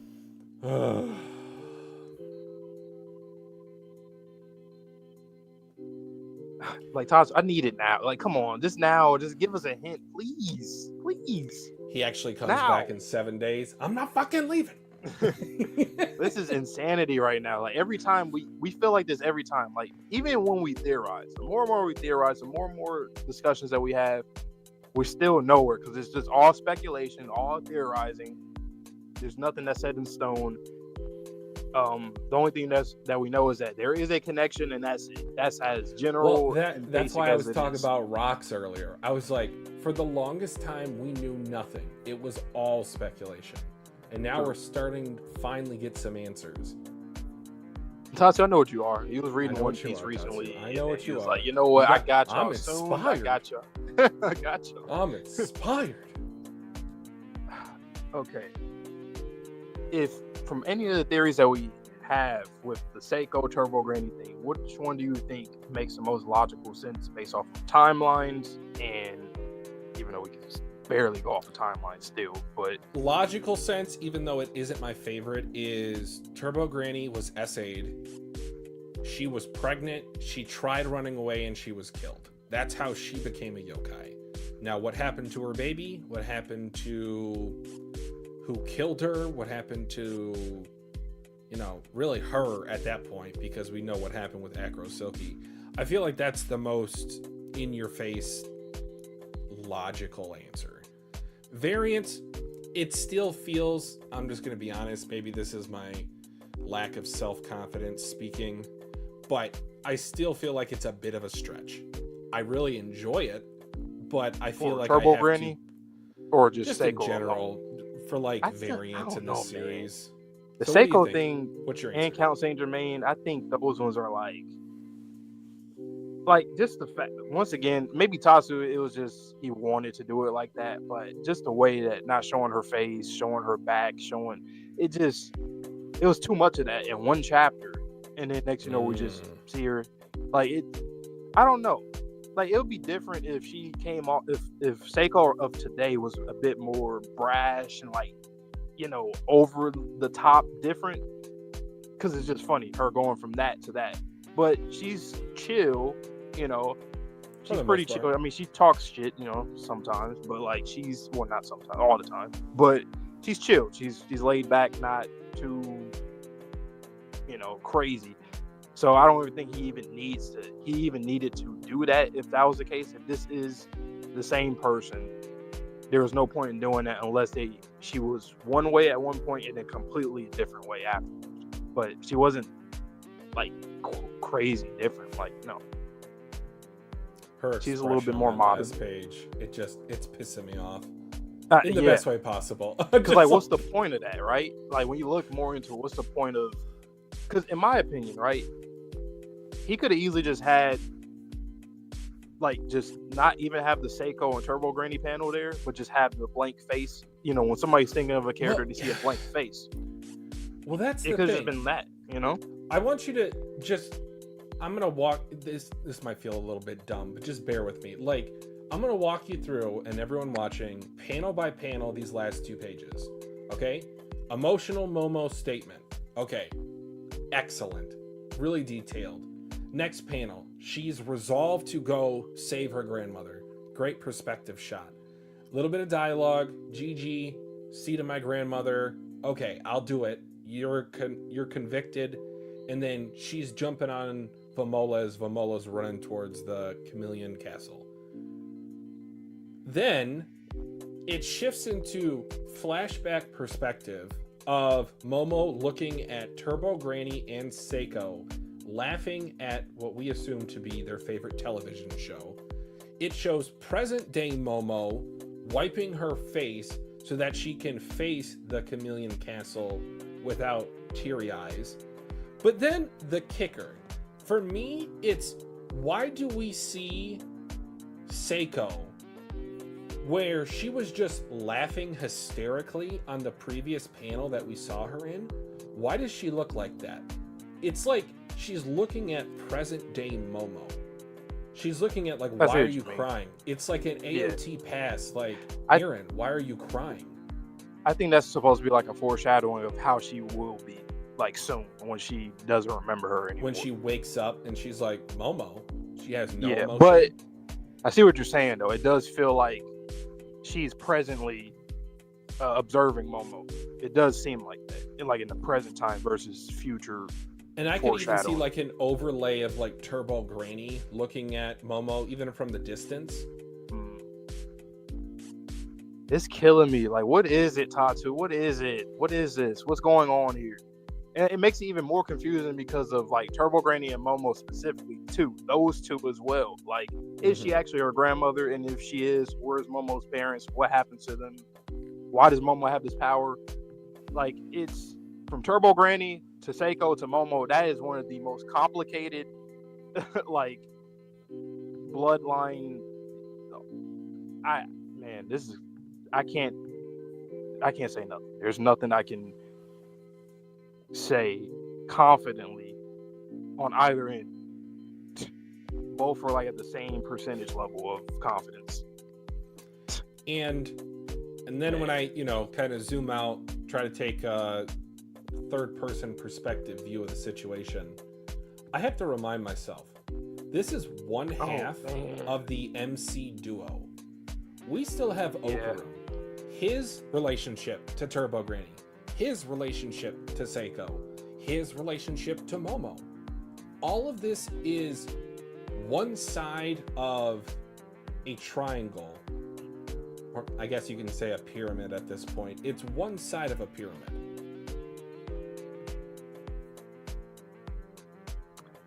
I just thought about something else too. What if both Seiko and Turbo Granny are both SA victims, and that's how they bonded? Could be as That would simple be as that. so sad to see, like to see in real time when that would be something. When I'm reading, I'm just like, oh man, that would be. There's a high possibility that could have happened. I feel bad for even asking this question. Or not high, but a possibility.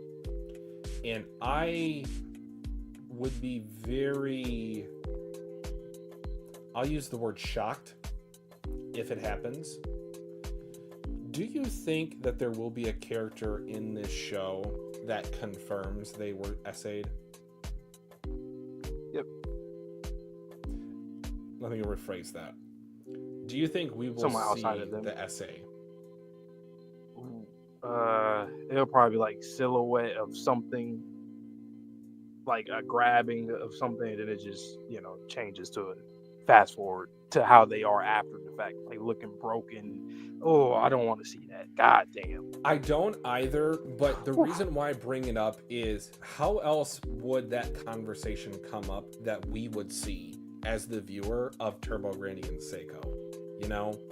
It just wouldn't feel like how like does why would we get that? Like what point does that happen? It's to showcase you can rebound from it, like you can overcome it, you can survive. Oh, you're saying like just in general from Tatsu's perspective, like what's the point of like that? How would he introduce that into the storyline without it feeling like, why are you doing this? Because we've already had that with Momo specifically in these instances in which she has gotten very close to being essayed. Maybe this is just like meta commentary. He's just trying to tell people like this is stuff that he's heard about. He probably had friends or family or himself or something where something like that happened. So he just feels like I want to talk about this. This is something that goes on places that people don't know about or talk about. And sure, it could be that, but for a narrative point,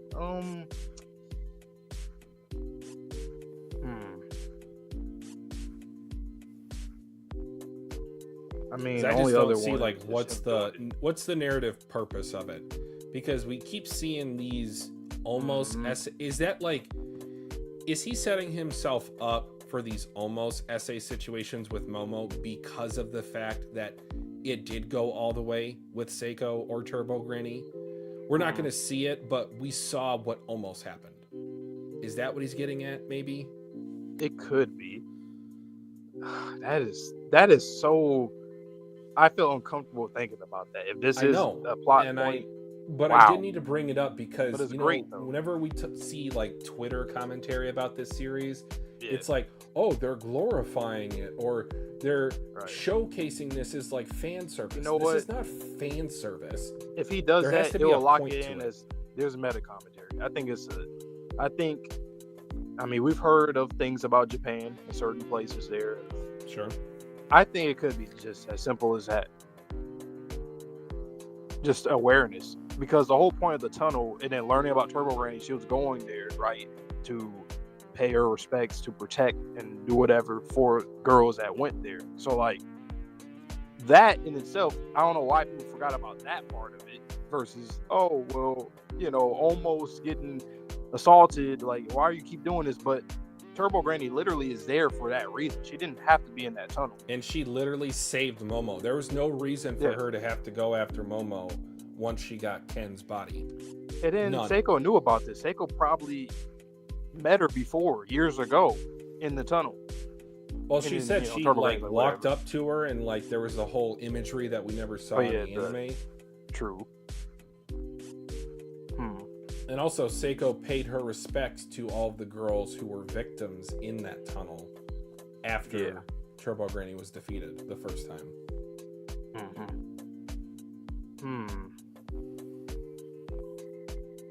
And then the conversation off screen could have came up if, you know, Seiko just wanted to talk to her about it, like her experience. Like, why did you go to the tunnel? I could easily see her asking, like, why did you even? I mean, she knows why, but like, is it something personal that made you really want to do that in the first place? Do you know of the Omake chapter with Turbo Granny? I don't think so. A very short little recent reveal by Tatsu is in Turbo Granny form. Turbo Granny went to the tunnel and presented an offering, much like Seiko did in episode 4 or 5. So I'm thinking it could have been a conversation to where Turbo Granny says, hey, do you have a vase? And Seiko's like, a vase? What do you need a vase for? To pay my respects. And that's how the snowball gets started.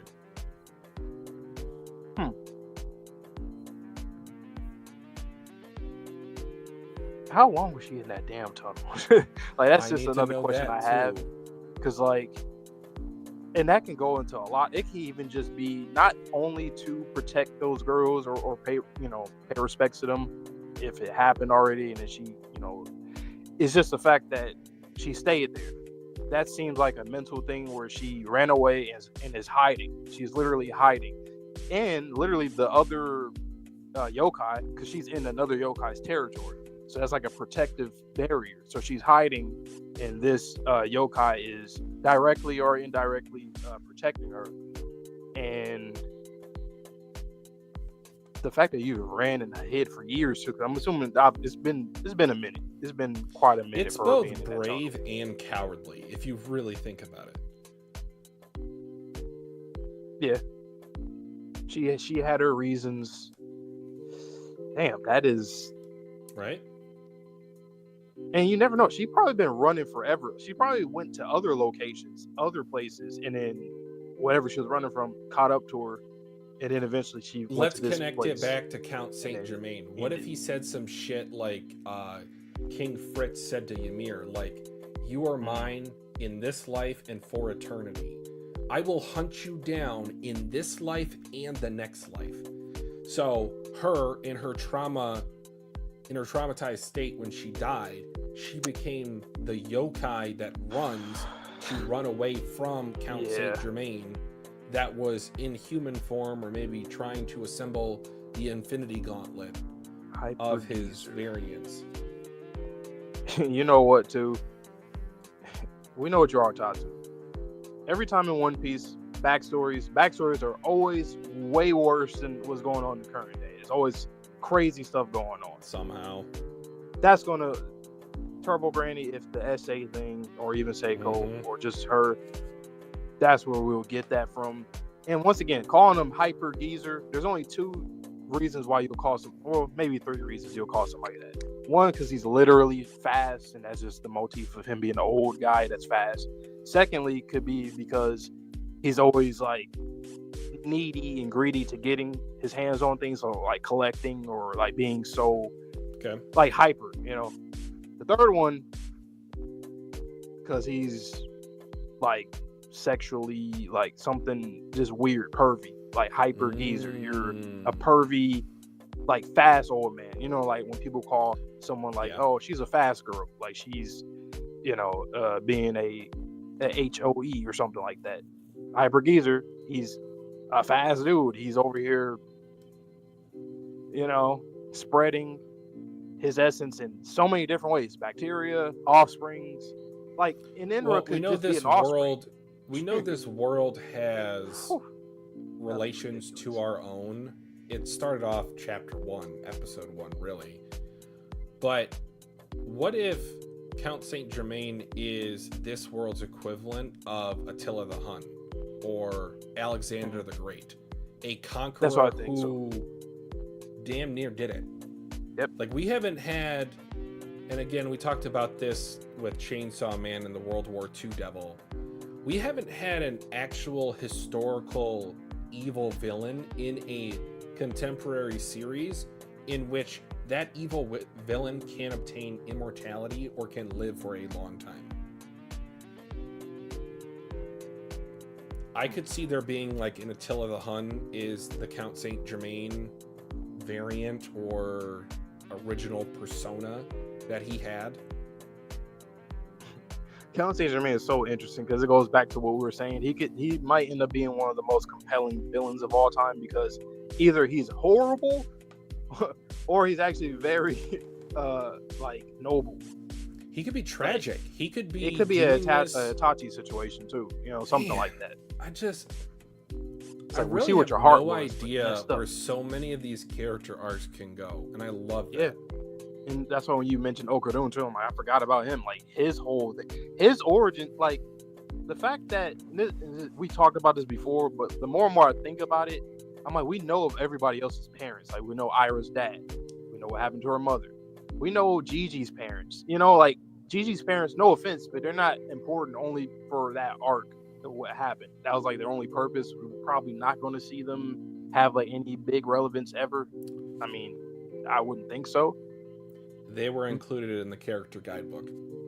Oh, really? Okay. Gigi is so much like his mother. Like she does these weird like dances and poses. Okay. It's so cool to see, given where we were introduced to them and the state that we found them in. Right. But yeah, she's quirky just like herself. Okay. But go ahead.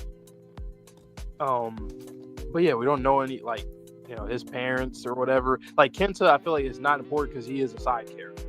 As a side character, it doesn't really matter as much compared to a more prominent main character like Okudun, and the fact that no one's questioning about his people, where he lived. Like you would think Momo would already ask him that by now, because these kids, they like for a Can you sleep over? Yeah, sure. I'm in 15 years old and I'm sleeping at a girl's house.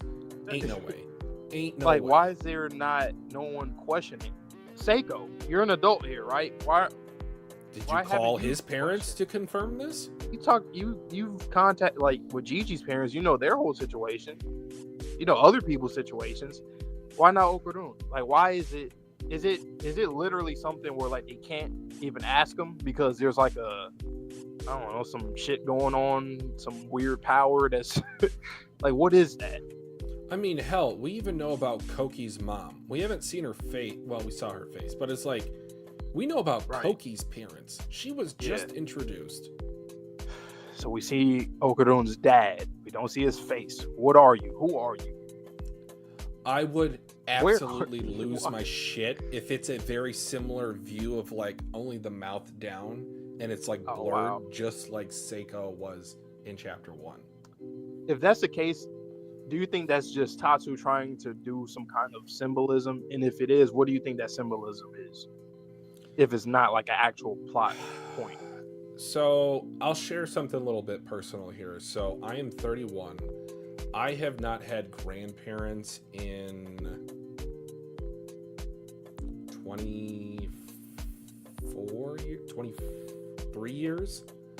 So all 3 of my living grandparents when I was born, they all died within like 18 months.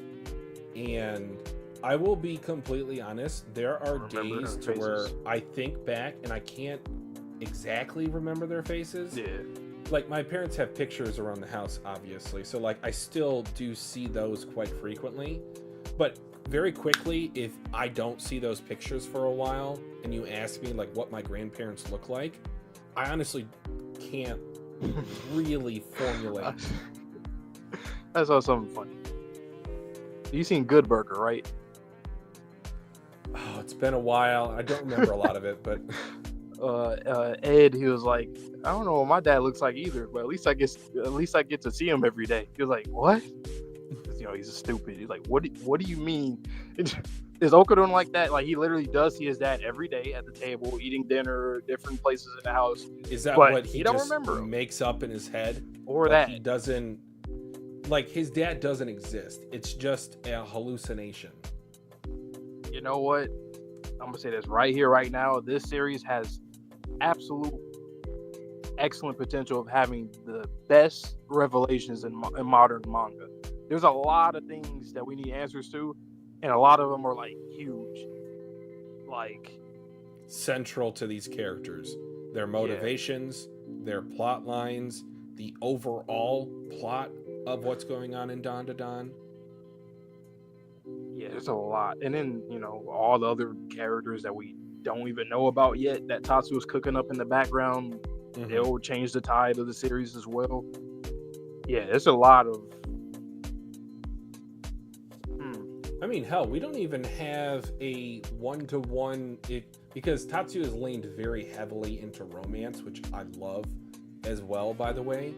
We don't even have a one-to-one pairing with all the kids. Like, there's still new characters to be introduced to even out the crew. When Momo's gone, that's when the new characters are introduced at school. That's what's going to happen. Absolutely. Tell me why. Tell me why.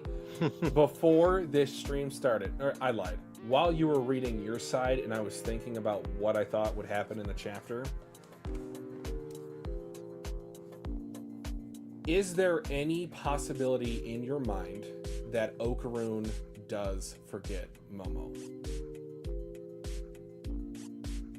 Any. Even if it's a small chance. I'll say just a small chance, just so that's something for the readers. Like, no, no, Okarun, him too, really? No. Okay. With that being said, I do not feel like Vamola's feelings for Okarun change if both of them forget Momo. So I was thinking to myself, is there a possibility that Momo will see Okarun and Vamola go out and be boyfriend and girlfriend? To replay that again. And that is her own personalized consequence for saving her grandmother.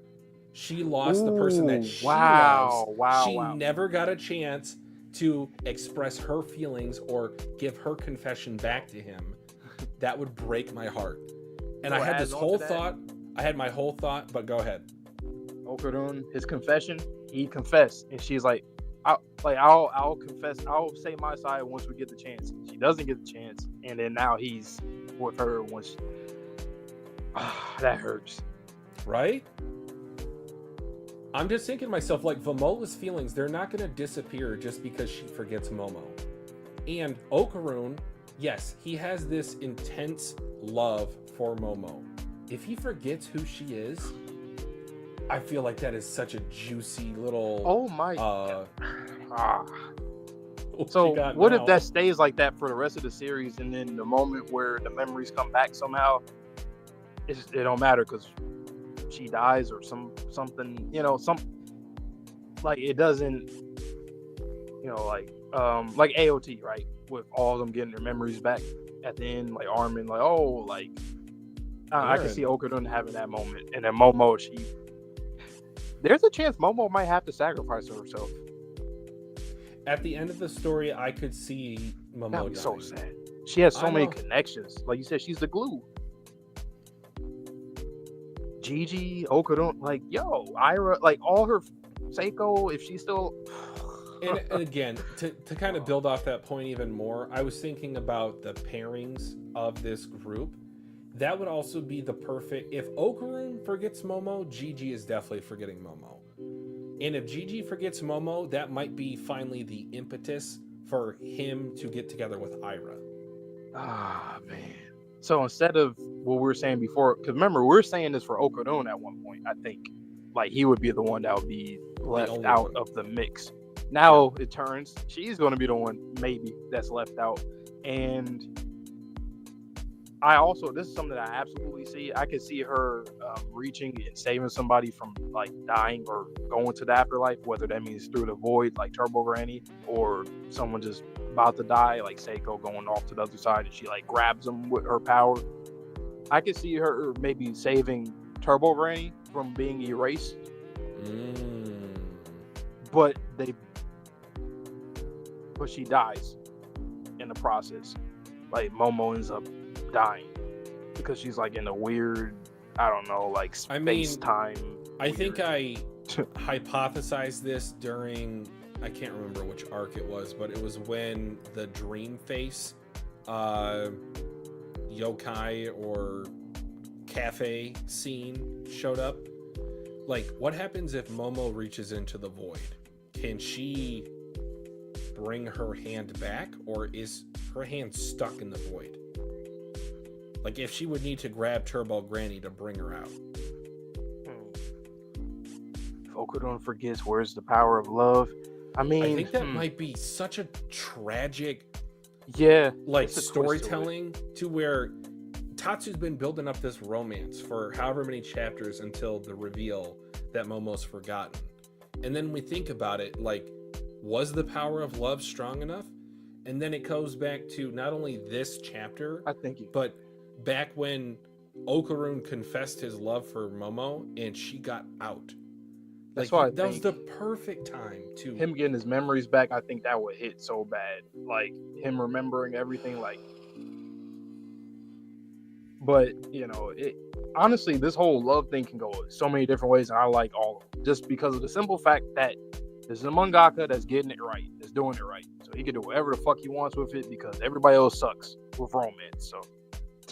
So he could literally do the worst part of the romance, and it'll still be better than everybody else's, every other series.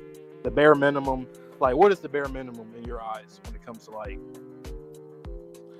I don't know. I'm a little bit of a sucker in this regard. I feel like the MC, and this could apply to both Okuron and Momo, but maybe not in this instance. Like, the MC has to end up with a love interest.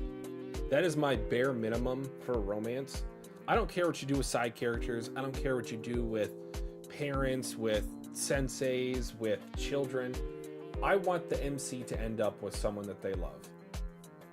Call it cliche, call it, I don't know, a token requirement for manga reading, right. But I just prefer an MC to get with a love interest. Now, I will say, for the most part, really quickly, I don't think, and this could also be taboo to talk about in Japan, I don't think I've ever seen a story to where someone settled in manga. In real life, this happens very often, to where sometimes if you're getting older, you might settle for someone that might not necessarily be your soulmate, might not be a perfect match. You think so? And Boa, yeah, I think he's just going to settle. I think that's kind of where Oda's going with, where, like, it don't matter that much. It hasn't been done yet. It hasn't been done yet. But what I was thinking is, like, what happens if Okuron gets together with Vamola, gets married, grow old, have children, and then in, like, his 40s, he remembers what went on with Momo? Like, the love lost, I don't think I would ever see that again. Because you see a montage of all their moments. The MC always gets together with their one true love. Have we ever seen an MC settle for someone besides Luffy, of course, because it might be trending that direction? In manga, anime, technic. Well, I don't. Some people probably won't agree with this, but I mean, I don't understand why. It's very one-sided. Sakura and Sasuke. Like, Sasuke, that's not an MC though. That's my point specific. That's my point specifically though. That's two of the main. I mean, I get what you mean, but, like, you know, it's with MC. Okay. I can't think of one. If it happened, it's more like with count Luffy Goku type. And he kind of. Do you think they're like a one true pair? Marry her, and then he okay. married her. Like, when they were kids, he said, "Hey, I'm gonna marry you one day," and then she said, "Hey, guys, I've never don't you read remember? Or watched Dragon Ball. I've never." Don't you remember? Yeah. Please don't flame me in the comments. Settle.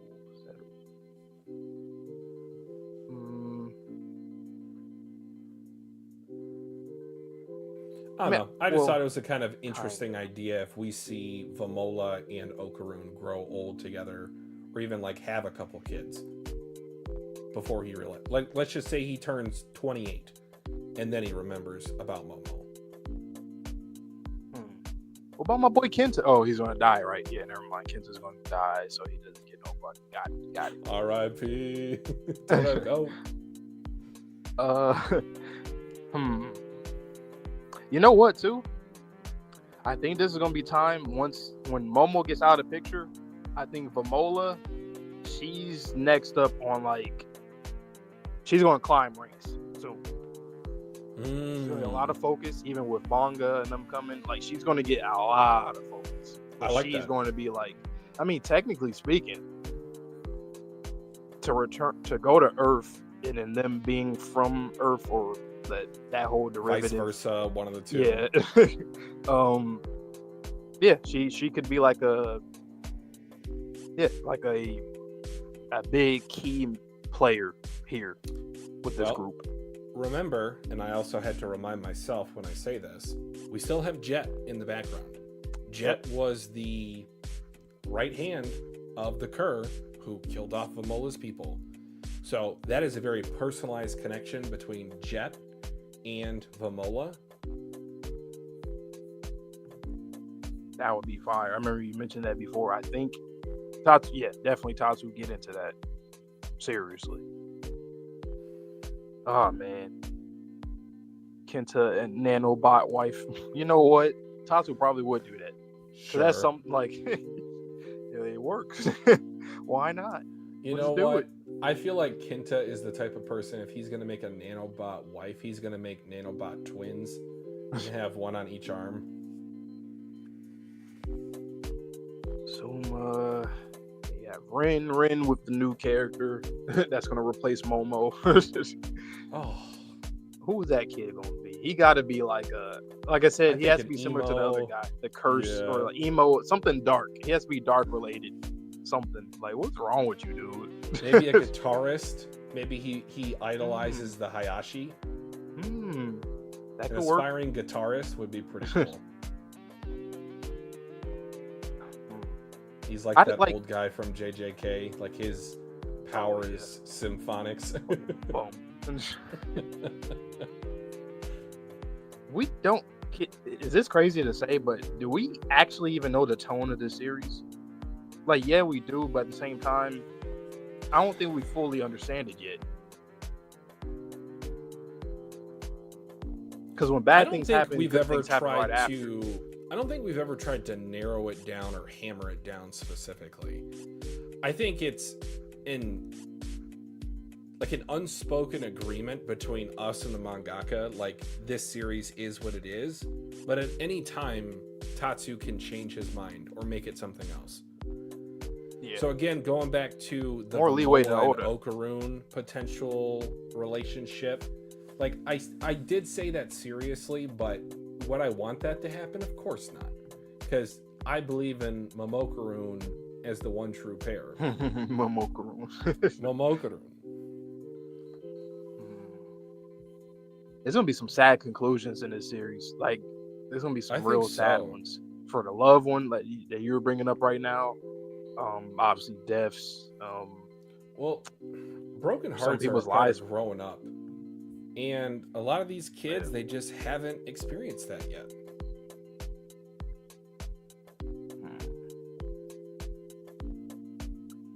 I said this before. Like, what if Momo's not even supposed to exist? You know, like she's in the first place.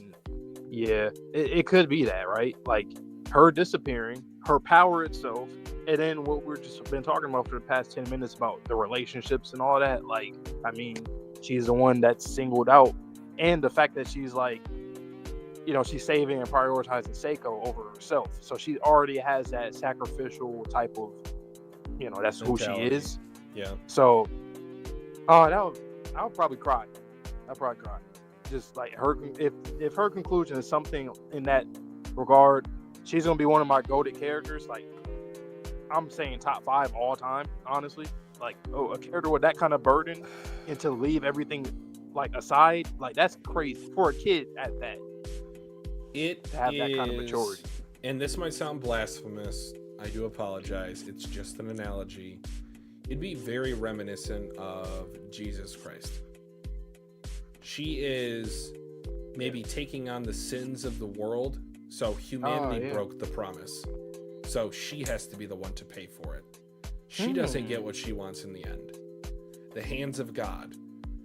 Like she has some sort of power. Maybe she was always meant to be the sacrificial lamb. That is interesting, especially to the fact most series we get this a lot. When you go back in time to before the main character or when they were born or whatever, her being 16 years old, 15, 16 years old, I feel like some event happened 15, 16 years ago, and that's why she was born, but no telling what the hell happened to even get to that point where she's... I think that's going to be a whole arc, the birth of Momo, like that. Even if that's not even the main focus. That would be such a fire flashback arc.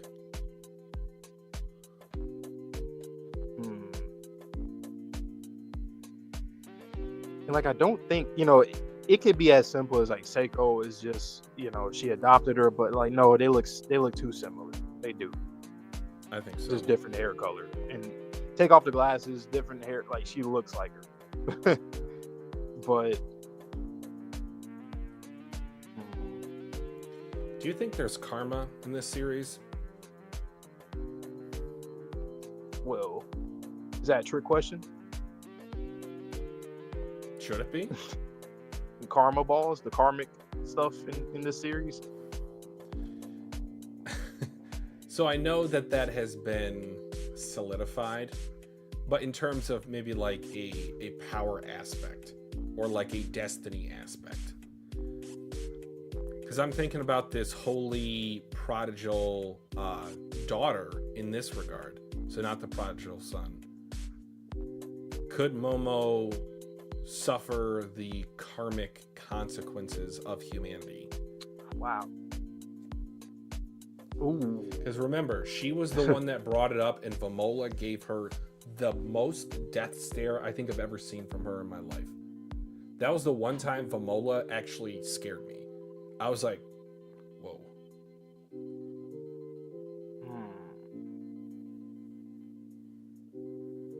And the Sumerian people, where are they? I have so many questions. Yeah. But how did that... Oh, man, Seiko, you could be in the hot seat, but I think there's a lot more to it. The reason why I'm saying that is like, I feel like she has some kind of hand as to why Momo is the way that she is for her power, maybe. And if that is the case, and like what you said, if she is like, carrying on the sins of humanity, why did you, or how did you, make her the person for this? Was it by force? Did you not mean to do that? Did it have to do with like maybe her mom was pregnant with her and then something happened then where this newborn baby just ended up becoming like a contract, like she ended up becoming the answer or whatever. So it could have been any baby, but it was her because of whatever. What you cooking? I don't like this thought. I really don't like this thought. All right, let's see.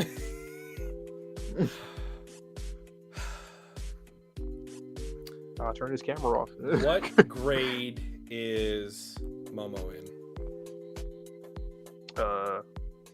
Is she a freshman? Well, yeah. What grade is Vamola in? I forgot. She went to those like specific classes. I don't. You talking about school, right? The answer is the same grade. Okay. Where is the missing generation of Sumerians? You were saying, what if something happened 16 years ago when Momo was born?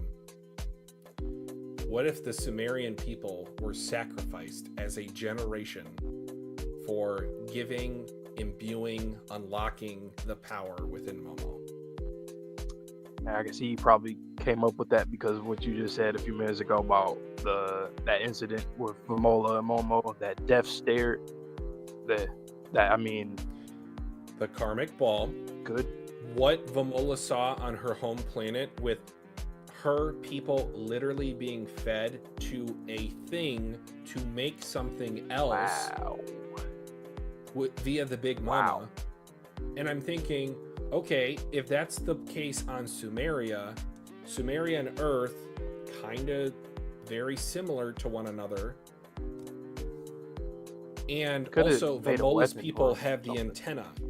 Like a lot of aliens, they have like telekinesis or telekinetic powers. And literally, Momo has the ultimate telekinesis that can reach across dimensions. So that whole thing of this beef over a man, how the love story could be intertwined with an entire generation, an entire new godly power that is unseen in this dimension, and especially if Seiko had any part or knowledge of this. If she had any play, the fact that what if there's beef between Banga and Seiko? What if Banga has some sort of sixth sense about, no, there's something wrong with her. You cannot live under her roof. I could see that being when she does come here, like when she comes back, he's like, what are you doing with her? Cliffhanger chapter, by the way. That's going to be we're going to be like, whoa, why is she? Whoa, she what's could going have on, like Tatsu? It could be the serious face of Banga, just looking at Seiko, just like Momo was being looked at by Vamola. To be honest, dude, think about Seiko for a second. A lot of times, I mean, she has helped Momo, but a lot of times she let Momo do things on her own. Is there like a specific reason? Because she knows she has this power. She keeps like. She doesn't know how to use it. I feel like the fact that Seiko, when she said early on that like, I don't know how to, like, it kind of made it seem like she's in the know of like her having this ability. If she was like a bystander or a part of some kind of experiment or knew of something, and she just can't say anything. And that goes deep into their relationship too, because if Momo didn't like her grandmother, because of, the stuff that she was doing, trying to teach her, and the fact that she switched up, you know what? That's probably why she changed. She probably felt very guilty that she was being very traditional and trying to prime her or groom her, quote unquote, to becoming what she's supposed to be. And then she stopped it, just like with the Gigi or the Evil Eye exorcism. She finally was able to start changing her mind about things. As a reminder, Momo, this could be a potential devil's advocate argument against that theory of mine, but I'm going to be a devil's advocate to that devil's advocate. So, remember, I'm counter argument. Uno reverse. So, remember, this change we think happened very early on in Momo's life. Let's just say, for example, maybe 4 years old. The invasion of the Kur on Sumeria happened when Vamola was about 4 years old. So even if you say this didn't happen when Momo was born, it could have happened, and that could have been the change of Seiko going from traditional, maybe servile or obedient, to now being a loose cannon, now being someone who's jaded, pessimistic, who has a completely different view on life. Maybe she was aware of the plan to imbue a human on Earth with a generation of Sumerian people, and it just so happened to be her granddaughter. And that caused her, maybe it's like a biblical thing, maybe it's like a generational thing. Yeah. Like, maybe this goes back and forth. Maybe this has been going on since the beginning of time. Earth gives a generation of youth to Sumeria. Then you have a god on Sumeria. Sumeria does the same thing once that god dies to Earth. It goes back and forth, and then you think about the hieroglyphics or the cave paintings on Sumeria. They were saying this was a literal god. How do you get a literal god to come into being? Either they always existed, it was created by another god, or humanity propped something up through the cumulative efforts to create it. Seiko Kuma. Once we go back to that, like, when Kuma's backstory, we got context of what he was thinking, how he was feeling at times that we've seen him prior. Same thing with Seiko. So when we go back to chapter 1 stuff with her and Momo, we're gonna see her face. She's gonna be sad or something in her head. We're gonna get into her head. I think it has something to do with that. Like, she was very traditional at one point, so she was about her mission, and then it seems like once it happened, she, she was like, you know what? Just like with the Evil Eye situation, you know what? I'm gonna stop the exorcism. I'll stop it. Like, I think she being obedient and probably just not really having her own agency in general, that made her what she is. Now she's like on her own, doing her own thing most of the time. Before, she probably was a part of a group where they had to constantly do these things, and that's kind of cool too. I don't think we see that a lot with the mentor sensei character. Like, we see moments in our life that change something about them, but like, Sure. I don't think we've seen something like this where they're still doing what they're doing, but they're just doing it on their own terms completely. Like, she's still doing her same spirit medium job, but it is different. It probably isn't the same like before. And also, guys, for this arc, we've been talking about a lot of the Naruto references, and wouldn't it be just serendipitous if the Naruto plotline of sealing the Nine Tails inside of Naruto is analogous to Momo having an entire generation of Sumeria sealed within her? That is so sick to think about. Like, what do you... You're very low on the audio, just so you know. Oh, interesting. I know. Yeah, it's just my mic died, so that's why I fucked it up. My bad. I'll try to talk a little louder, but we're gonna wrap up soon anyway. Yeah. But God, that would be so depressing. Tatsu. Wouldn't that connect so many things? Oh no, I can't hear you at all. Sure. We're gonna wrap it up real soon, guys. All right, if you are watching in the VOD or watching live with us for our 2 viewers, again, please like the stream. This was a great stream tonight. I had so much fun. I really feel like my Dandadan passion has been reignited. I know Vante feels the same way, because it felt like an effortless 2-hour conversation. I don't think we've had a 2-hour conversation for a single chapter of Dandadan since the variants conversation. Facts. So this is just wonderful chapter. I love where this is going. Cannot wait to see what happens next. Truly, in 2 weeks, unfortunately. Tatsu, keep cooking. We don't know what you're making, but cook. It smells good. Don't know what's in the kitchen. It smells good though, Tatsu. Whatever's in that pot, I'm ready. It'll be done in 5 years. Hey man, okay. Slow cook. Okay. Slow burn. But yep. Anything else you want to say? Just tune in for Dandadan every Thursday. It's the anime until the end of the season. Damn, it's about to end really soon. We're not gonna have no more Dandadan until 2 years or something. Oh well, but there's more content. We still got Gachiakuta. We're gonna get back into Haikyuu pretty soon at some point. Chainsaw Man, we're taking a little hiatus for the manga, but we will be back next month. And then honestly, there's a lot of stuff going from next month all the way to January. There's like 10 different series that we're covering. About, actually. So, yeah, but that's pretty much all I got. All right, guys. Yeah, again, thank you for being here for 2+ hours.